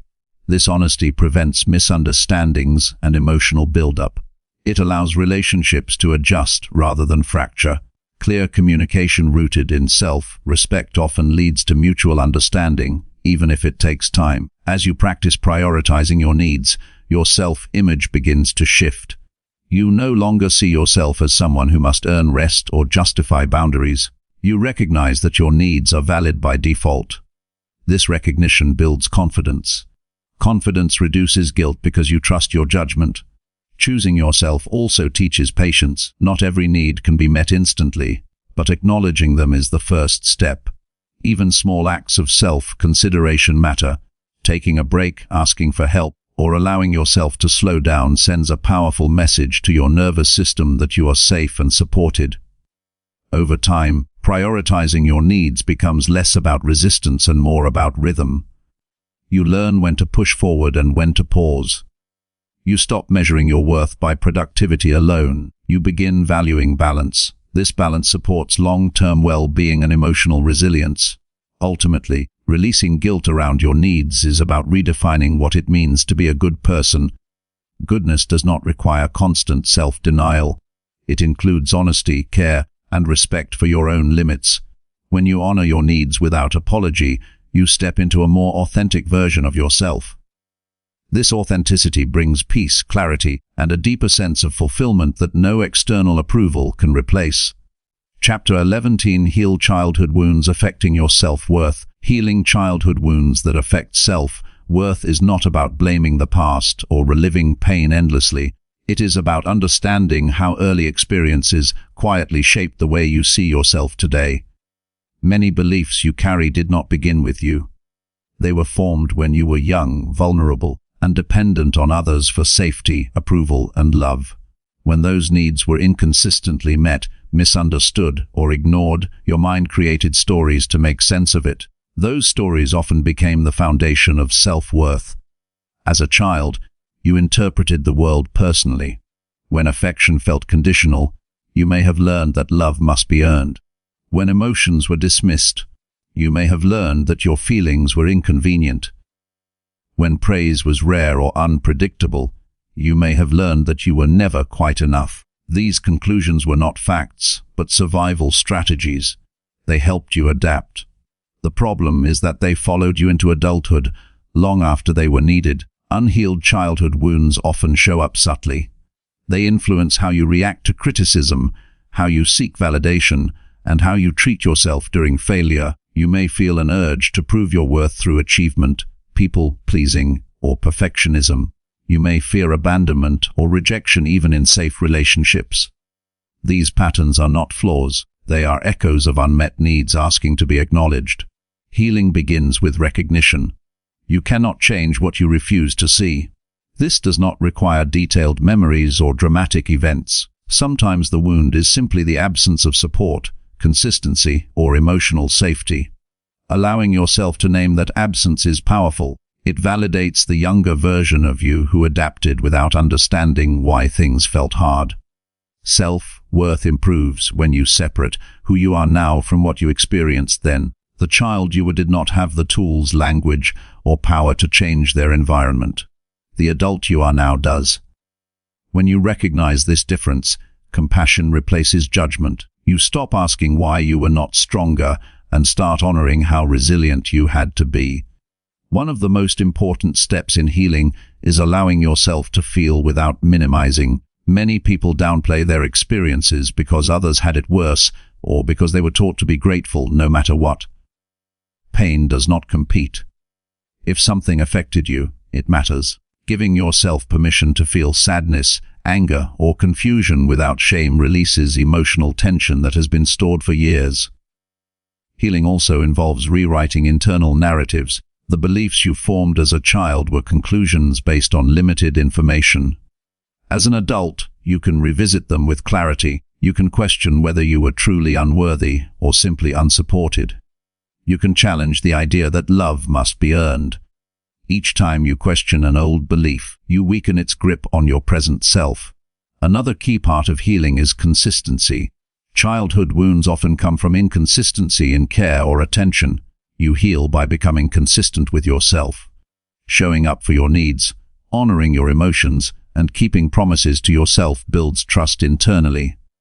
This trust repairs what was missing. Over time, your nervous system learns that support is available now. Self-worth also grows when you stop seeking closure from people who cannot give it. Not everyone from your past will understand or acknowledge their impact. Waiting for that validation keeps wounds open.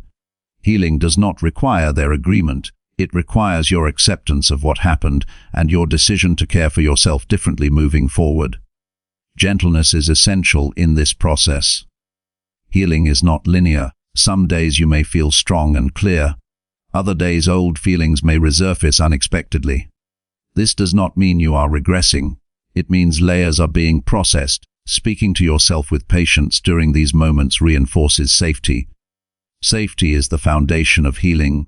It is also important to recognize that healing childhood wounds does not erase the past. It changes your relationship with it. The memories may remain, but they lose their power to define you. You begin responding from your current self rather than reacting from old pain. This shift brings emotional freedom. As self-worth strengthens, you may notice changes in your boundaries, relationships, and choices. You may tolerate less disrespect. You may stop over-explaining yourself. You may feel more comfortable resting, asking for help, or taking up space. These changes are signs of healing. They reflect a growing belief that you deserve care and respect. Healing also involves allowing joy without guilt. Many people carry a sense that happiness is fragile or undeserved. When you begin to feel lighter, you may subconsciously brace for disappointment. Noticing this pattern and gently reassuring yourself helps normalize positive emotions. You are allowed to feel good without waiting for something to go wrong. Over time, the voice shaped by childhood wounds becomes quieter. In its place, a more grounded voice emerges. This voice is steady, supportive, and realistic. It acknowledges challenges without turning them into personal failures. It reminds you that worth is inherent, not conditional. Ultimately, healing childhood wounds is an act of reclaiming your identity. You are not defined by what you lacked. You are defined by how you choose to care for yourself now. Each step toward understanding, compassion, and self-acceptance repairs the foundation of self-worth.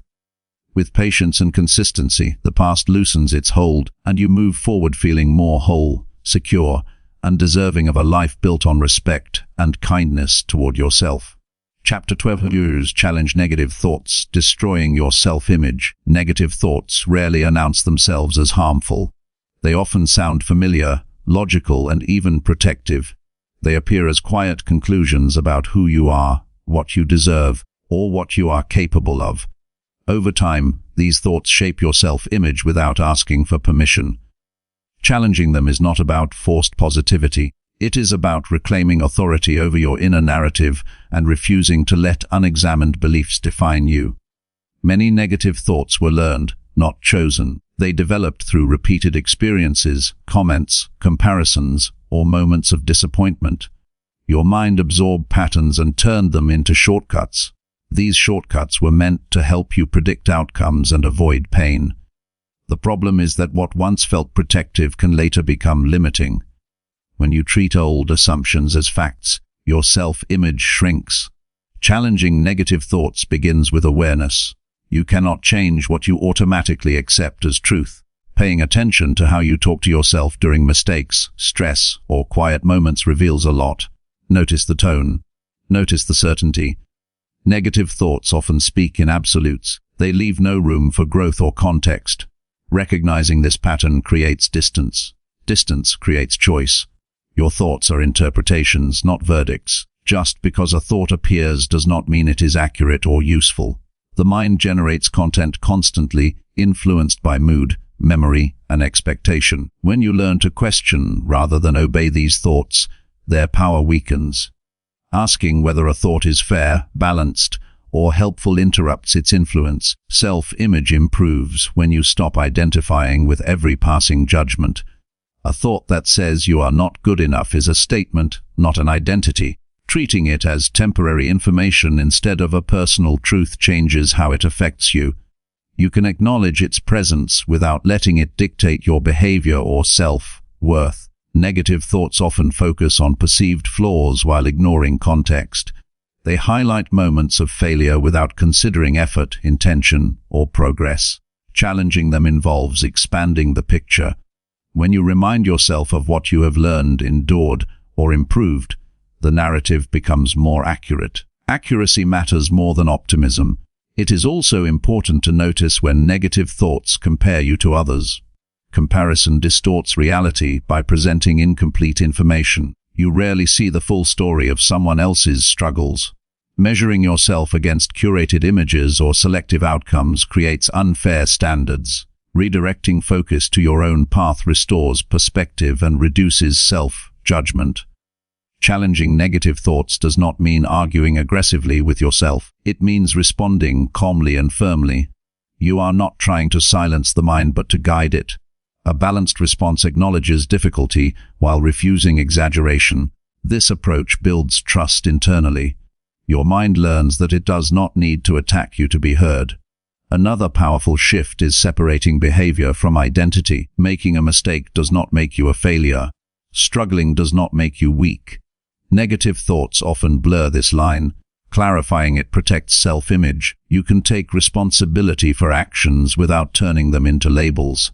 This distinction encourages accountability without shame. Your environment also influences your thoughts. Repeated exposure to criticism, negativity, or unrealistic expectations reinforces harmful beliefs. Being mindful of what you consume and who you listen to supports mental clarity. This does not mean avoiding all challenge.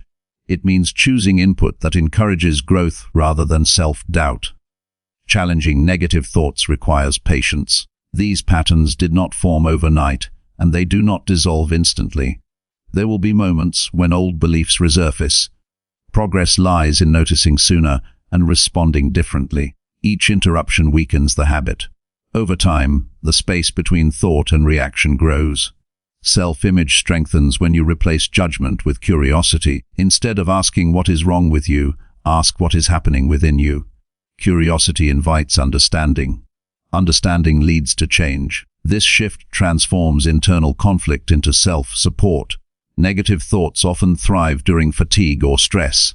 Taking care of your physical and emotional needs reduces their intensity. Rest, nourishment, and calm environments support clearer thinking. When your nervous system is regulated, your thoughts become less extreme. This regulation makes it easier to challenge distorted perceptions. It is also helpful to remember that self-image is shaped by repetition. Each time you challenge a negative thought, you introduce a new pattern. You teach your mind that it is safe to question old beliefs. You reinforce a more compassionate and realistic self-view. This repetition builds confidence gradually. Challenging negative thoughts does not mean pretending you have no weaknesses. It means acknowledging them without letting them define you. Everyone has areas to improve. Growth begins when you see these areas as opportunities rather than evidence of inadequacy. This perspective encourages learning instead of avoidance. Over time, your inner dialogue becomes less hostile and more supportive. You may still experience doubt, but it no longer controls your actions. You respond with balance instead of self-attack. This change protects self-image and emotional stability. Ultimately, challenging negative thoughts is an act of self-respect. It is a decision to treat yourself fairly. You are not required to believe everything your mind produces. You are allowed to choose thoughts that reflect truth, context, and compassion. As you practice this skill, your self-image becomes grounded in reality rather than fear. With consistency, clarity replaces distortion, and confidence grows from understanding instead of pressure. Chapter 20. Practice daily gratitude for your body and mind. Practicing daily gratitude for your body and mind is not about ignoring discomfort or pretending everything feels perfect. It is about changing the way you relate to yourself. Many people live in constant evaluation of what is wrong, what hurts, what is lacking, or what should be different. Over time, this focus creates distance from the very body and mind that carry them through life. Gratitude gently closes that distance. It shifts the relationship from criticism to cooperation. Your body and mind work continuously, often without acknowledgement. Breathing happens without effort. Healing takes place quietly. Thoughts organize, memories form, and emotions signal important information. When these processes go unnoticed, it becomes easy to see yourself only through flaws or limitations. Gratitude restores balance by recognizing function, resilience, and effort rather than perfection. Daily gratitude does not require dramatic rituals. It begins with awareness. Noticing that your body carried you through the day, even when tired, builds appreciation. Acknowledging that your mind found solutions, made decisions, or endured stress creates respect. These small recognitions slowly reshape how you see yourself. Gratitude for the body is especially powerful because many people relate to their physical form through judgment. Appearance, strength, energy, or health often become sources of comparison and dissatisfaction. Shifting attention to what your body allows you to experience changes that narrative. Movement, rest, sensation, and recovery are all signs of support. Appreciating these functions fosters acceptance. The mind also deserves gratitude. It adapts constantly, learning from experience and protecting you from perceived threats. Even anxious or repetitive thoughts often originate from an attempt to keep you safe. When you thank your mind for trying, rather than attacking it for struggling, tension softens. This understanding creates calm rather than conflict. Daily gratitude strengthens mental resilience. When you intentionally notice what is working, your brain becomes more balanced in its assessments. Challenges do not disappear, but they no longer dominate perception. This balance supports emotional stability and reduces chronic stress. Gratitude acts as a counterweight to negativity. Practicing gratitude also improves self-trust. When you recognize how your body and mind respond to needs, you begin listening more closely. You notice signals of fatigue, hunger, or emotional overload sooner. Responding to these signals builds a sense of partnership with yourself. This partnership enhances well-being. Gratitude does not deny pain or difficulty. It exists alongside them. You can appreciate your body's effort even when it feels uncomfortable. You can value your mind's persistence even during confusion. This dual awareness prevents harsh self-judgment. It allows compassion to coexist with honesty. Daily gratitude becomes especially meaningful during slow or challenging periods.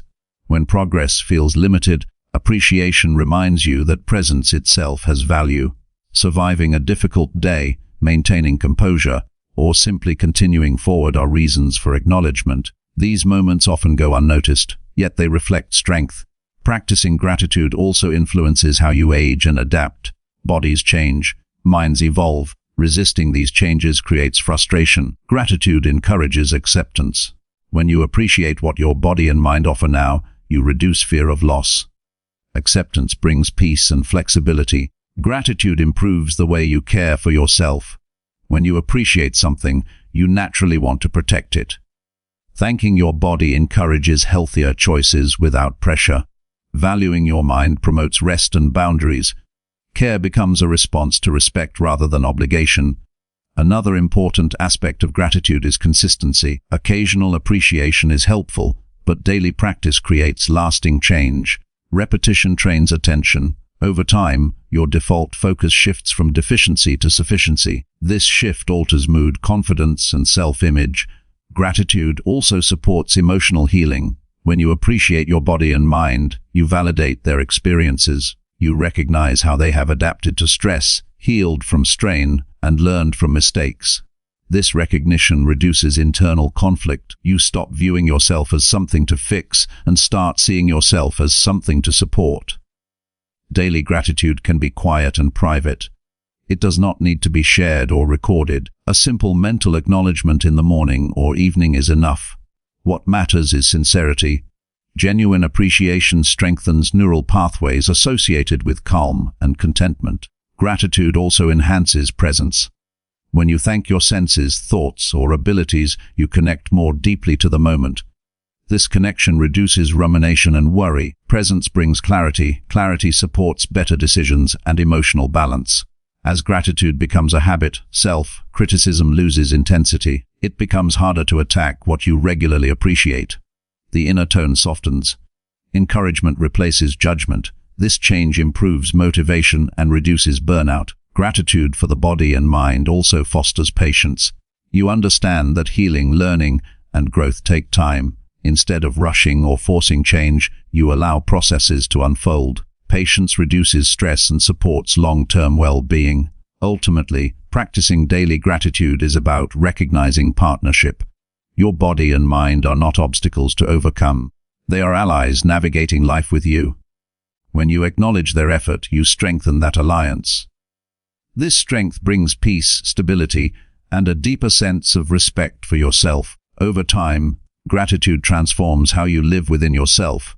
You move with more care, think with more kindness, and rest with less guilt. Appreciation becomes a steady foundation rather than a fleeting emotion. Through this practice, your relationship with your body and mind becomes one of trust, cooperation, and quiet confidence. Chapter 40,000. Surround yourself with people who uplift you. Surrounding yourself with people who uplift you is one of the most influential choices you can make for your emotional health and sense of self. The people around you shape how you think, how you feel, and how you see your place in the world. This influence is often subtle. It shows up in conversations, reactions, expectations, and even silence. Over time, these interactions either strengthen your confidence or quietly wear it down. Uplifting people do not need to be perfect or endlessly positive. They are individuals who respect your growth, listen without dismissing, and encourage progress without control. They allow you to be yourself without constant correction or comparison. Being around them feels steady rather than draining. You leave interactions feeling clearer, lighter, or more grounded instead of doubting your worth. Many people stay connected to relationships that no longer support them out of habit, fear, or loyalty to the past. Letting go or creating distance can feel uncomfortable, especially when history is involved. However, growth often requires reevaluating who has access to your time and energy. This does not mean labeling others as bad. It means recognizing whether a connection supports who you are becoming. The people you surround yourself with influence your inner dialogue. If you are regularly exposed to negativity, criticism, or discouragement, your mind absorbs those messages. They begin to echo internally. On the other hand, supportive environments reinforce self-belief. Encouraging words, constructive feedback, and shared understanding build emotional safety. Safety allows authenticity to flourish. Uplifting relationships are rooted in mutual respect. These connections do not rely on competition or insecurity. They celebrate effort as much as achievement. They do not minimize your experiences or pressure you to shrink. Mutual respect creates balance. It allows both people to grow without resentment. It is important to notice how people respond to your boundaries. Those who uplift you respect limits without guilt or manipulation. They understand that your needs matter. When boundaries are honored, trust grows. This trust strengthens connection rather than weakening it. Feeling safe to say no is a sign of a healthy environment. Surrounding yourself with supportive people also helps regulate emotions. During difficult moments, compassionate presence makes challenges more manageable. You are reminded that struggle does not define you. Encouragement provides perspective when self-doubt appears. Perspective reduces emotional isolation. Uplifting people listen with intention. They do not rush to fix or judge. They allow space for expression. This space validates your experience. Feeling heard reinforces self-worth. It tells you that your thoughts and feelings matter. It is equally important to become mindful of relationships that consistently drain you. Chronic criticism, dismissal, or emotional unpredictability creates stress. Over time, this stress affects confidence and mental clarity. Acknowledging this impact is not weakness, it is awareness. Awareness allows change. Choosing uplifting connections does not always mean adding new people. Sometimes it means strengthening existing relationships that already feel supportive. Investing more time and openness into these connections deepens trust. Quality matters more than quantity. A few supportive relationships can have a greater impact than many superficial ones. Surrounding yourself with people who uplift you also influences your behavior. Supportive environments encourage healthier choices. You are more likely to pursue goals, communicate honestly, and take risks when you feel supported. Encouragement reduces fear of failure. It makes growth feel safer. It is important to remember that you also contribute to the environment you are part of. Uplifting relationships are reciprocal. Offering respect, encouragement, and presence strengthens connection. This does not mean overextending yourself. It means showing up authentically. Authentic presence builds genuine bonds. As you grow, some relationships may naturally change. This shift is normal. Growth alters priorities, values, and energy levels. Allowing relationships to evolve without forcing alignment preserves emotional health. Holding on tightly to connections that no longer fit can prevent new, healthier ones from forming. Uplifting people do not require you to perform or impress. You do not have to constantly explain yourself or earn your place. Acceptance reduces emotional labor. Reduced emotional labor preserves energy. Preserved energy supports confidence and clarity. Being surrounded by supportive people also reinforces positive self-image. When others reflect your strengths back to you, it becomes easier to see them yourself. This reflection is not dependency, it is reinforcement. Over time, internal validation strengthens alongside external support. It is okay to outgrow relationships that once served you. Gratitude for the past does not require staying in the same dynamic forever. Growth honors what was while making room for what is next. Choosing uplifting connections is an act of self-respect. Surrounding yourself with people who uplift you does not guarantee a problem-free life. Challenges will still arise. The difference lies in how those challenges are faced. Supportive environments provide encouragement rather than judgment. They remind you that difficulty does not diminish worth. Ultimately, the people you keep close influence how you experience yourself. When you choose environments that nurture growth, honesty, and respect, your confidence strengthens naturally. You feel less pressure to defend or prove yourself. You move through life with greater ease. Creating a circle that uplifts you is not about exclusion. It is about intention. It is about choosing relationships that align with your values and emotional needs. This choice supports long-term well-being. When you surround yourself with people who encourage growth, your sense of belonging deepens, your self-respect solidifies, and your journey becomes lighter and more meaningful. Chapter 50. Develop self-care rituals nurturing your whole being. Developing self-care rituals is not about indulgence or escape from responsibility. It is about creating steady moments that nourish your entire being so you can live with balance, clarity, and strength. Many people treat self-care as something extra, something optional, or something they will get to once everything else is done. In reality, without care, everything else slowly becomes heavier. Rituals are how you sustain yourself, not how you avoid life. Self-care rituals work because they are intentional. They are not random acts done only when you feel exhausted. They are small, repeated practices that tell your body and mind that they matter every day. This consistency builds stability. When your system knows that care is coming regularly, stress does not accumulate as intensely. You move through life with more ease, instead of constantly running on empty. Nurturing your whole being means caring for more than just productivity. It includes your physical energy, emotional needs, mental clarity, and inner sense of meaning.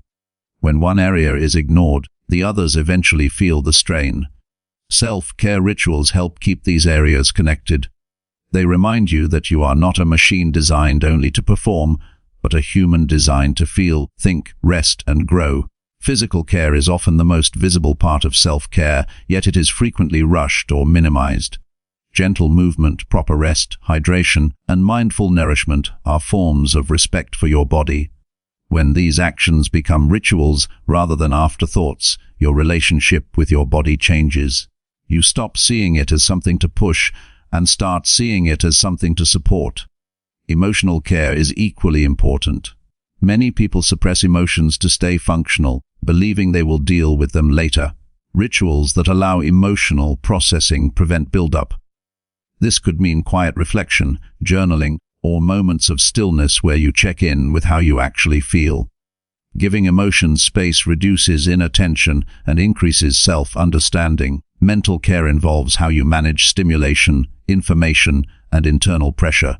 Constant noise, multitasking, and mental comparison drain clarity. Rituals that create mental space help restore focus. Simple practices like intentional pauses, reduced screen time, or mindful breathing allow the mind to reset. A rested mind thinks more clearly and reacts less impulsively. Spiritual or inner care does not require specific beliefs. It is about connecting to something that gives you meaning or calm. This might be silence, nature, reflection, or a sense of purpose. Rituals in this area provide grounding. They remind you that life is more than tasks and deadlines. This grounding reduces anxiety and strengthens resilience. Self-care rituals also protect your energy. When care is consistent, you are less likely to reach burnout. Burnout does not happen suddenly. It develops when needs are ignored repeatedly. Rituals interrupt this cycle. They act as checkpoints that prevent complete depletion. Protecting energy allows you to show up fully where it matters most. One of the most important aspects of self-care is permission. Many people feel guilty for resting or slowing down. Rituals remove the need to justify care. When care is built into your routine, it becomes normal rather than negotiable. This normalization reduces internal conflict and reinforces self-worth. Self-care rituals do not need to be long or complicated. Their power comes from repetition and intention. Even a few minutes practiced daily can have a profound effect over time. Small actions done consistently shape how your nervous system responds to stress. They teach your body and mind that safety and support are available.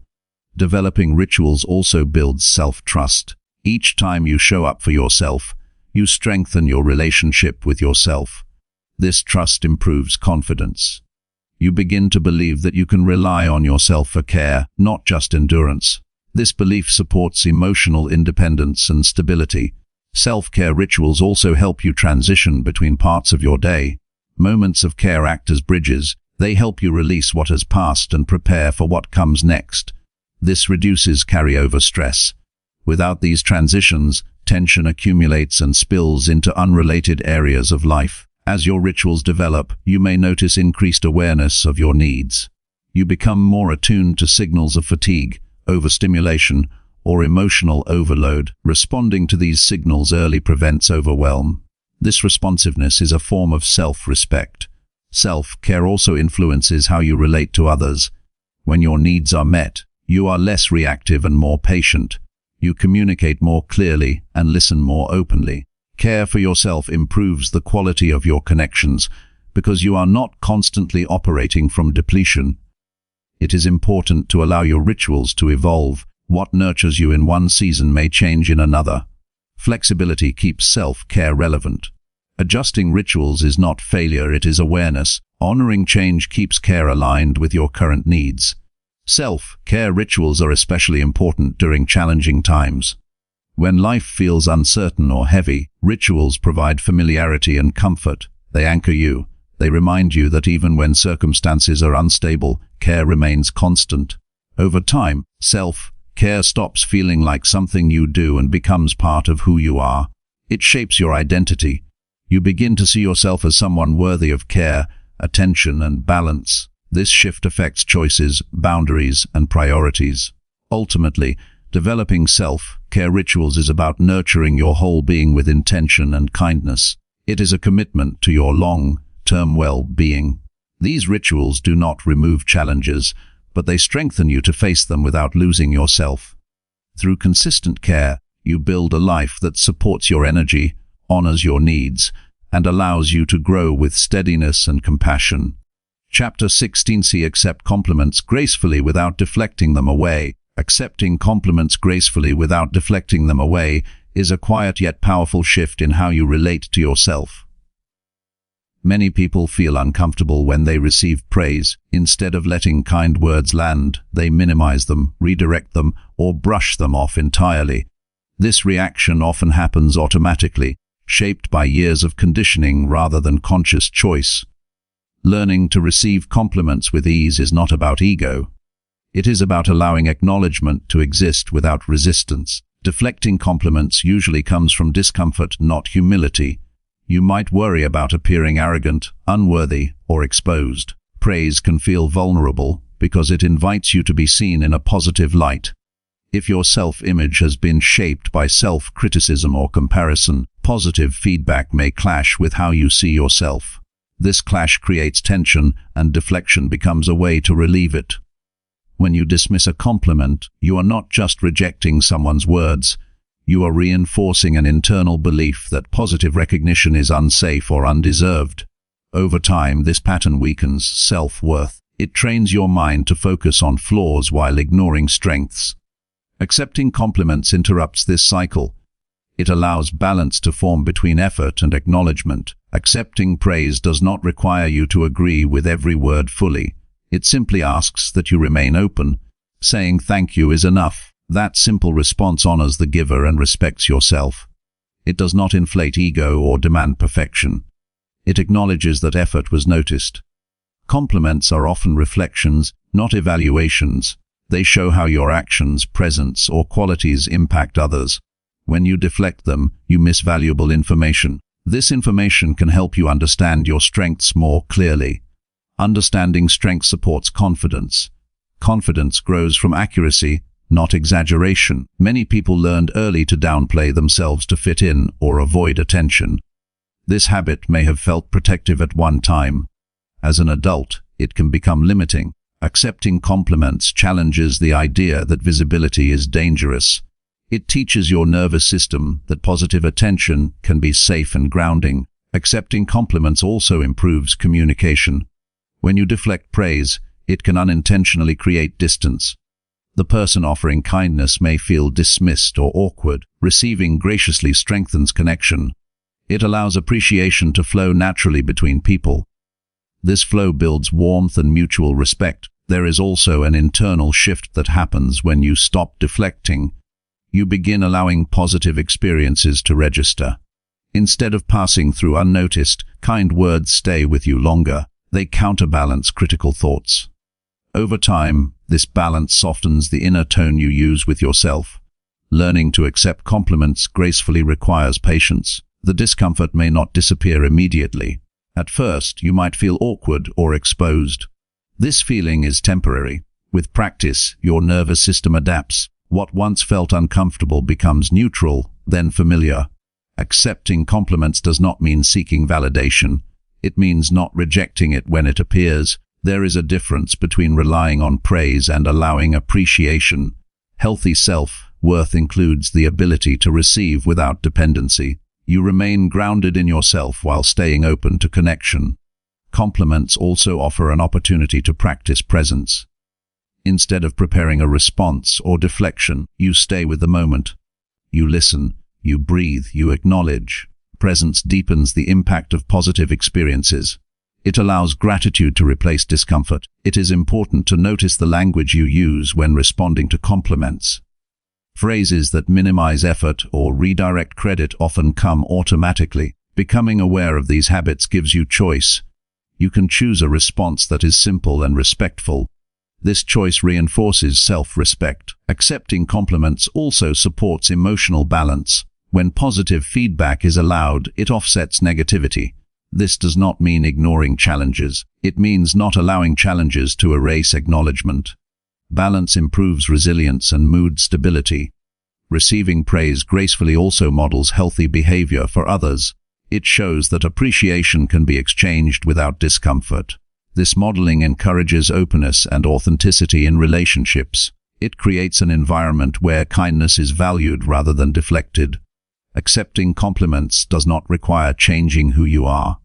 It requires changing how you respond. You do not need to perform gratitude or add explanations. A calm acknowledgement is enough. This simplicity preserves authenticity. Over time, allowing compliments to land strengthens self-image. You begin integrating positive reflections into your understanding of yourself. These reflections do not replace self-knowledge, they enrich it. You see yourself more fully, with strengths included. Accepting compliments also supports motivation. When effort is acknowledged, continuation feels worthwhile. You are reminded that your actions matter. This reminder encourages consistency without pressure. It is also worth recognizing that compliments can challenge old narratives. If you have long believed you were inadequate, praise may feel unfamiliar. Allowing it creates cognitive flexibility. You give your mind permission to update outdated beliefs. This updating supports growth. Gracefully receiving compliments also teaches self-kindness. You treat yourself as someone worthy of appreciation. This treatment influences how you speak to yourself internally. Kindness becomes easier to practice when it is allowed from others. There will be moments when compliments feel exaggerated or unexpected. Even then, you can accept the intention. Appreciation does not need to be perfect to be meaningful. Acknowledging intent keeps interactions respectful and open. Ultimately, accepting compliments gracefully is an act of self-acceptance. It does not make you arrogant or complacent. It makes you receptive. Receptivity allows connection, balance, and growth. When you stop deflecting kindness, you allow yourself to be seen without fear. This visibility strengthens confidence and deepens relationships. By practicing this skill, you change how positive experiences register in your life. Compliments stop bouncing off and start settling in. Over time, this settling builds a more stable sense of self. You learn that appreciation can coexist with humility, and that receiving does not diminish you. It completes the exchange. Chapter 17. Pursue passions that make your soul come alive. Pursuing passions that make your soul come alive is not a luxury, it is a necessity for a life that feels vibrant, purposeful, and fully your own. Too often, people postpone what excites them, believing it must wait until obligations are met or conditions are perfect. The truth is that passions exist to be engaged with in the present moment. They are signals from your inner self, indicating where energy, creativity, and joy intersect. Ignoring them slowly dims your connection to life. Passions are deeply personal. They are not defined by external expectations or trends, but by what naturally draws your attention, stirs curiosity, or evokes a sense of wonder. They are the activities, interests, or pursuits that make time feel fluid and effortless. Engaging with these pursuits reminds you that life is not merely a series of tasks, but a canvas for expression and fulfillment. Many people hesitate to pursue passions because of fear. Fear can take many forms: fear of failure, fear of judgment, or fear that time spent will be wasted. These fears are understandable, yet they often obscure what brings vitality. When you confront fear and continue moving toward what excites you, you discover resilience, creativity, and a deeper sense of self. Pursuing passions nurtures your mental and emotional well-being. Activities that spark your interest release energy and enthusiasm, which counteract stagnation and fatigue. Passion-driven experiences generate intrinsic motivation, meaning your drive comes from within rather than from obligation. This internal motivation strengthens persistence and focus in all areas of life. When you dedicate time to what makes your soul come alive, you also cultivate flow. Flow is a state of immersion where challenges and skills align, creating deep engagement and satisfaction. Flow provides mental clarity and emotional restoration. It is not merely enjoyment, it is a form of replenishment. Regularly seeking flow through your passions helps maintain balance in daily life. Passions also clarify values and priorities. The pursuits that draw you in reveal what matters most to you. They show where energy is best invested and which aspects of life feel most meaningful. Over time, these insights guide decisions, relationships, and goals, aligning your daily life with deeper purpose rather than superficial obligation. Engaging with passions encourages creativity and problem-solving. When you enter a space of curiosity and experimentation, your mind explores possibilities beyond routine thinking. Even if the passion is artistic, physical, intellectual, or practical, it fosters innovation. Creative engagement enriches perspective and enhances adaptability in both personal and professional areas. Passions provide a sense of identity beyond external labels or achievements.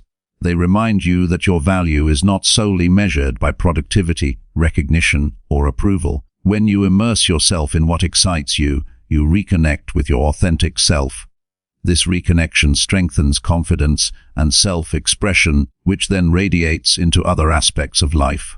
Sharing passions can also enhance relationships.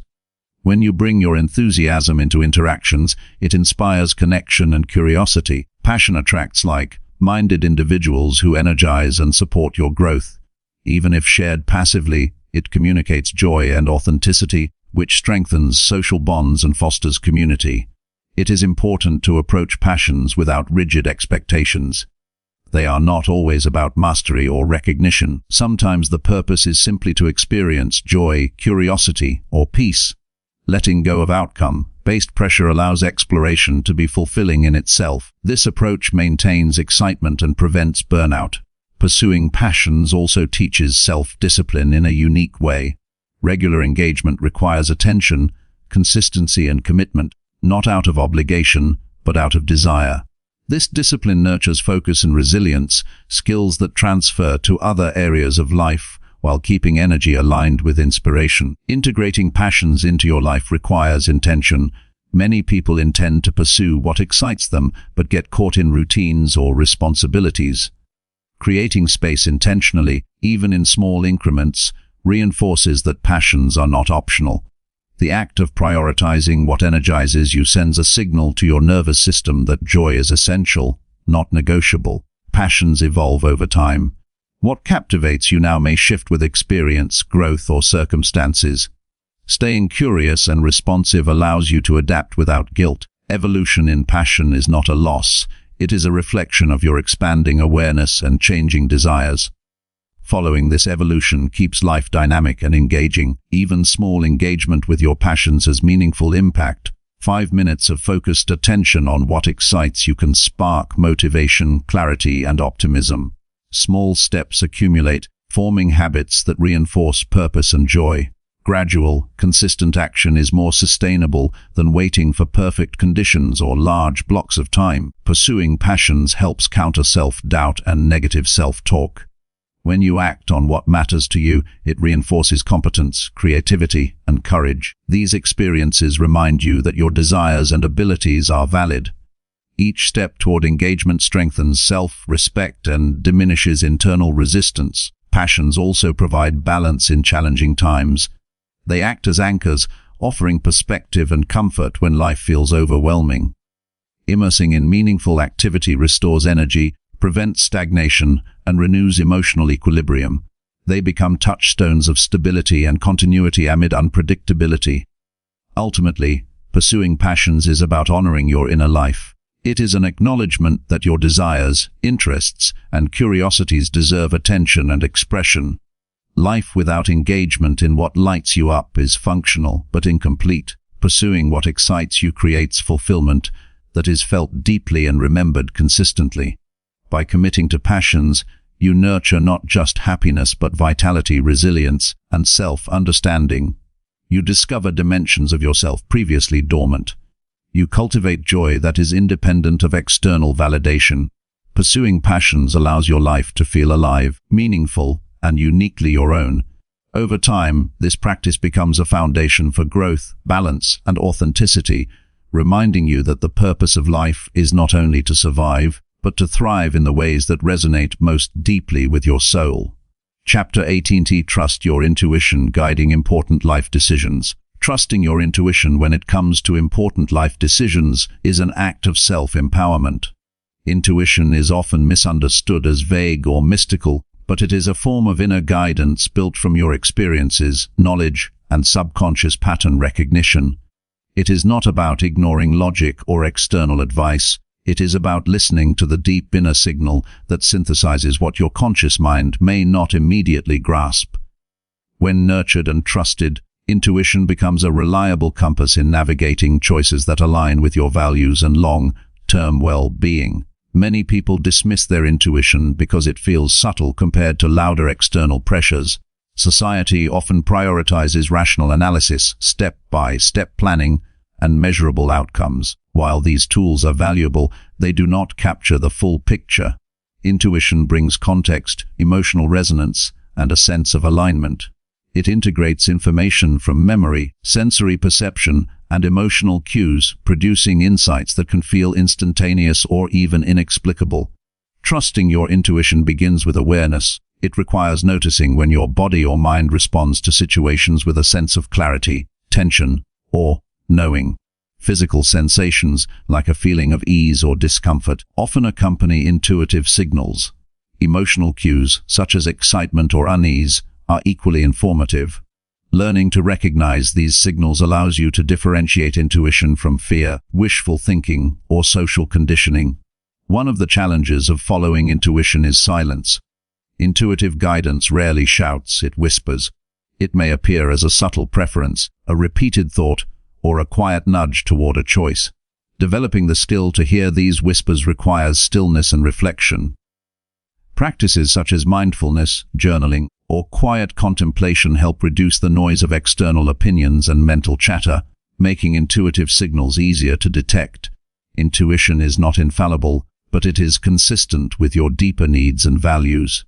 When you act on intuition, you are more likely to make decisions that feel right in your body, mind, and heart simultaneously. Even when outcomes are uncertain, decisions guided by intuition often lead to growth, alignment, and insight.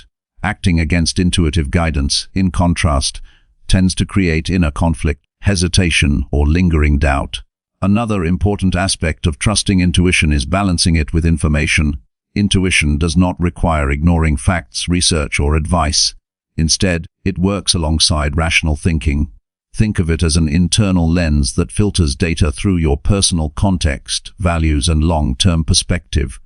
This combination often produces wiser, more integrated decisions than logic or emotion alone. Developing trust in intuition requires repeated practice and reflection. Start with small decisions where stakes are lower. Notice how your body and mind respond and how the outcomes feel afterward. Journaling about these experiences strengthens recognition patterns and builds confidence in your ability to listen deeply. Over time, you will notice a growing clarity and reliability in your inner guidance. Intuition also connects to your emotional intelligence. When you trust it, you become more attuned to your own feelings and responses. This attunement improves decision-making because you understand what aligns with your authentic needs, rather than what satisfies external expectations. It reinforces self-respect, agency, and alignment with personal priorities. Fear and doubt can interfere with intuitive decision-making. It is natural to question impulses, especially when they conflict with others' opinions or societal norms. The key is to separate fear-based hesitation from authentic intuitive signals. Fear often feels urgent, reactive, and rooted in perceived risk, whereas intuition feels grounded, steady, and connected to values or potential fulfillment. Listening to intuition also enhances adaptability. Life is unpredictable, and rigid plans often fail to account for nuance or change. Intuition provides real-time guidance that can adjust with evolving circumstances. It allows you to pivot, choose paths that feel resonant, and respond to opportunities with clarity rather than indecision. Intuition is reinforced by experience. The more you pay attention to your inner guidance, the stronger it becomes.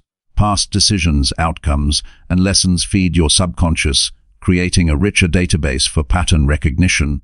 Each act of trusting your intuition trains your mind and body to recognize cues more accurately, creating a cycle of increasing confidence and precision. Another aspect of intuition is authenticity. Decisions guided by deep knowing align with your true self rather than the expectations or approval of others. This alignment brings peace, reduces regret, and strengthens commitment to chosen paths. Even when challenges arise, decisions rooted in intuition feel sustainable and meaningful because they resonate internally. Trusting intuition also reduces mental overload.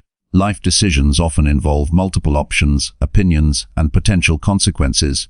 By tuning into your inner guidance, you simplify the decision-making process.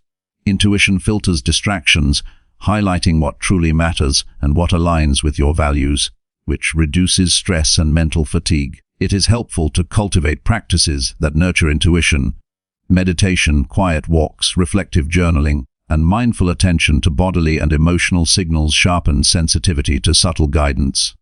Avoiding constant comparison, overanalyzing, or rushing decisions creates space for intuition to emerge naturally.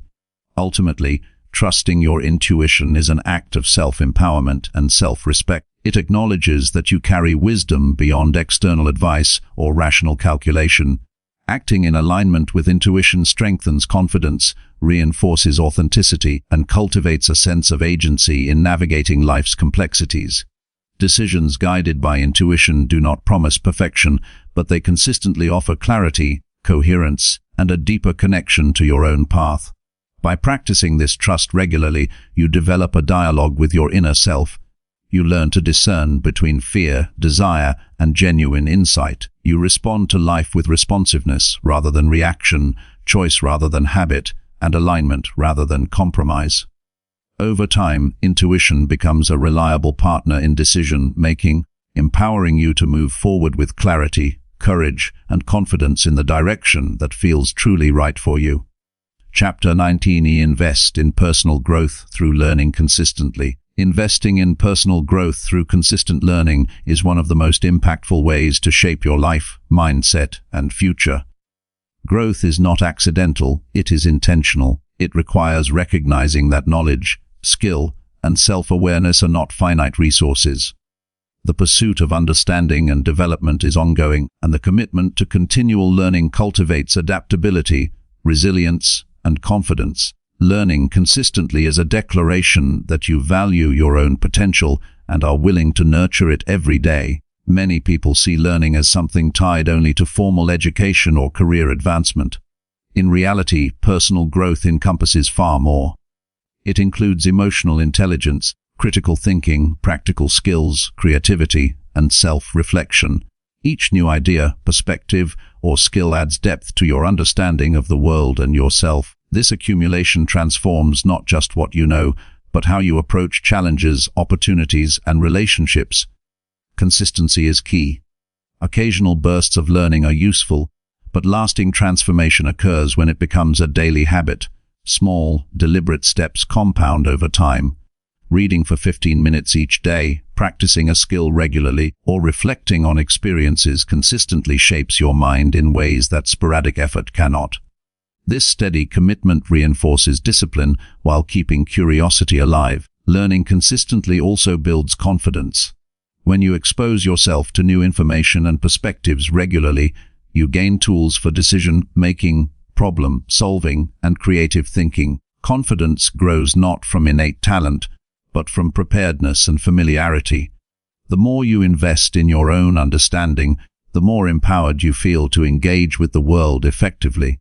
Personal growth is enhanced when learning is active rather than passive. Simply absorbing information is insufficient. Reflecting, applying, experimenting, and discussing ideas deepen comprehension.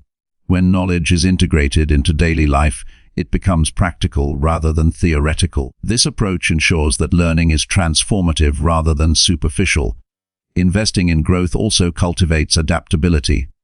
Life constantly presents changes, challenges, and unexpected opportunities. Continuous learning equips you to respond with agility rather than resistance. It strengthens mental flexibility and emotional resilience, allowing you to navigate uncertainty with clarity. Adaptable minds are less constrained by fear and more open to possibility. Learning consistently fosters self-awareness. By exploring new ideas, examining your beliefs, and confronting assumptions, you gain insight into your own thought patterns and behaviors. Self-awareness is essential for growth because it illuminates areas of strength and areas requiring attention. Understanding yourself better enhances decision-making, relationships, and personal fulfillment. The pursuit of growth encourages curiosity and wonder. When you approach life as a learning journey, challenges are reframed as opportunities to understand and improve. Curiosity energizes the mind and motivates action. It keeps engagement high, turning tasks that might feel mundane into exercises in observation and discovery. Personal growth also benefits from diverse sources of learning. Books, mentors, experiences, conversations, online courses, and even failures all contribute to expansion. Exposure to different perspectives and disciplines prevents narrow thinking and fosters creativity. The willingness to learn from unexpected sources enriches understanding and strengthens adaptability. Investing in yourself through learning demonstrates self-respect. It communicates that your development matters, that you are worthy of effort, and that your potential is valuable. This investment is not a luxury, it is a foundation for a purposeful and empowered life. When you prioritize growth, you signal to yourself and others that your life is worthy of attention, intention, and refinement. Consistent learning also strengthens long-term vision. Knowledge gained accumulates like building blocks, each piece supporting more complex understanding and capability. With time, this layered growth enhances decision-making, strategic thinking, and foresight. The foundation created through daily learning allows you to approach challenges and opportunities with confidence and insight. Another benefit of consistent learning is the reduction of complacency. When curiosity and development are habits, stagnation becomes less likely. Personal growth requires an active mindset that challenges routine, questions assumptions, and seeks improvement. This mindset keeps life dynamic, exciting, and meaningful. Learning consistently also reinforces resilience. Exposure to new ideas and problem-solving exercises prepares you to face setbacks with perspective. Each challenge encountered and addressed through learning builds confidence and reduces the fear of failure. Growth through knowledge equips you not just with skills, but with the mental and emotional tools to navigate adversity. Reflection is an essential component of personal growth. Applying what you learn, evaluating outcomes, and adjusting approaches ensure that knowledge transforms into wisdom. Reflection allows you to connect lessons to real life experiences, reinforcing understanding and creating meaningful change.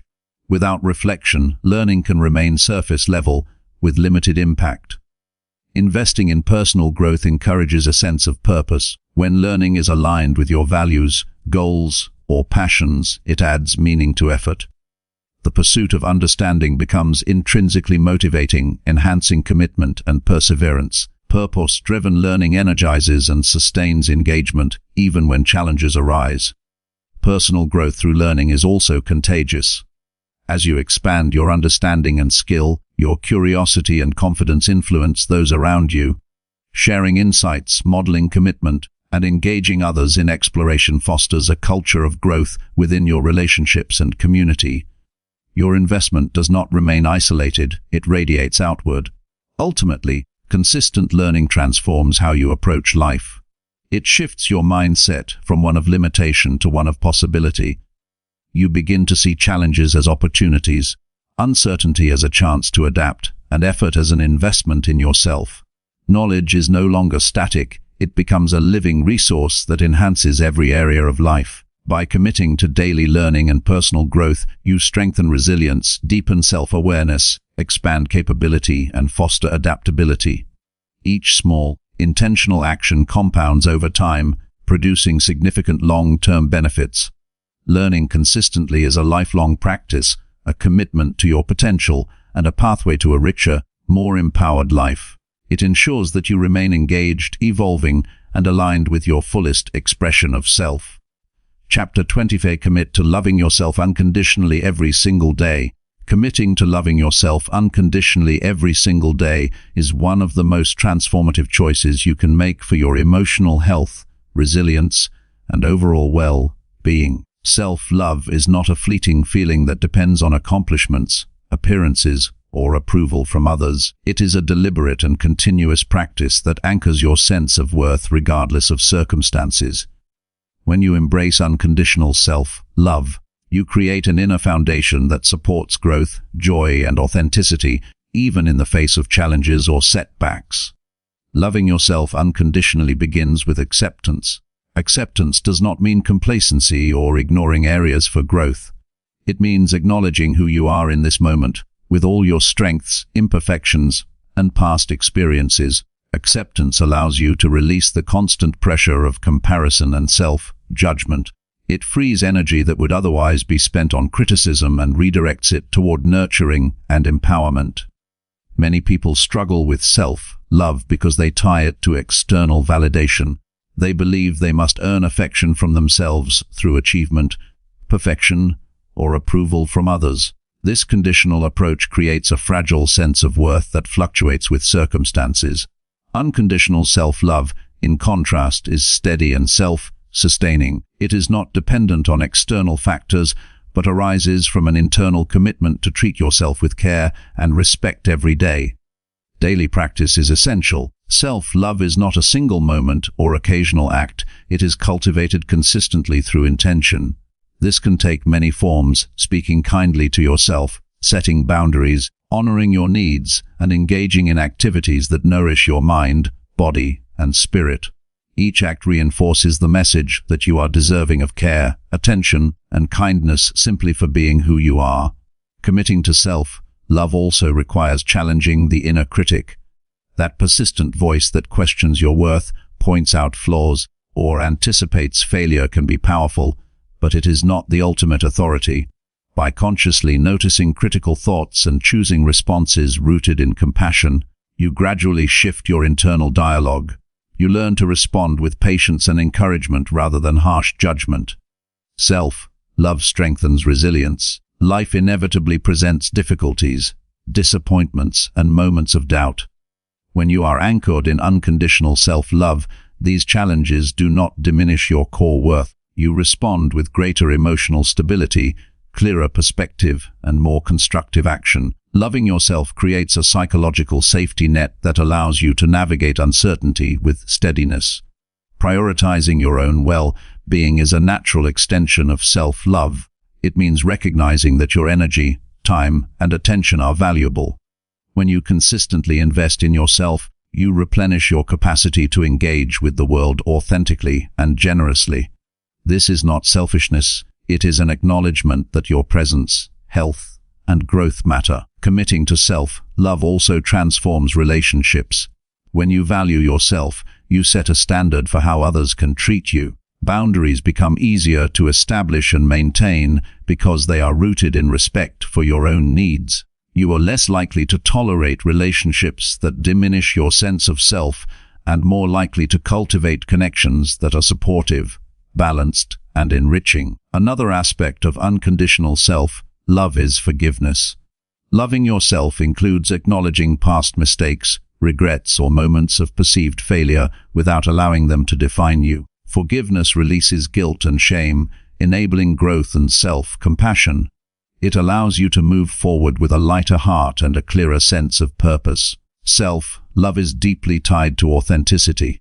When you commit to it, you give yourself permission to express your true self without fear of judgment or rejection. This authenticity enhances your sense of freedom and joy. You stop bending to meet unrealistic expectations and begin creating a life that resonates with your values, desires, and strengths. Consistency in self-love also builds trust in yourself.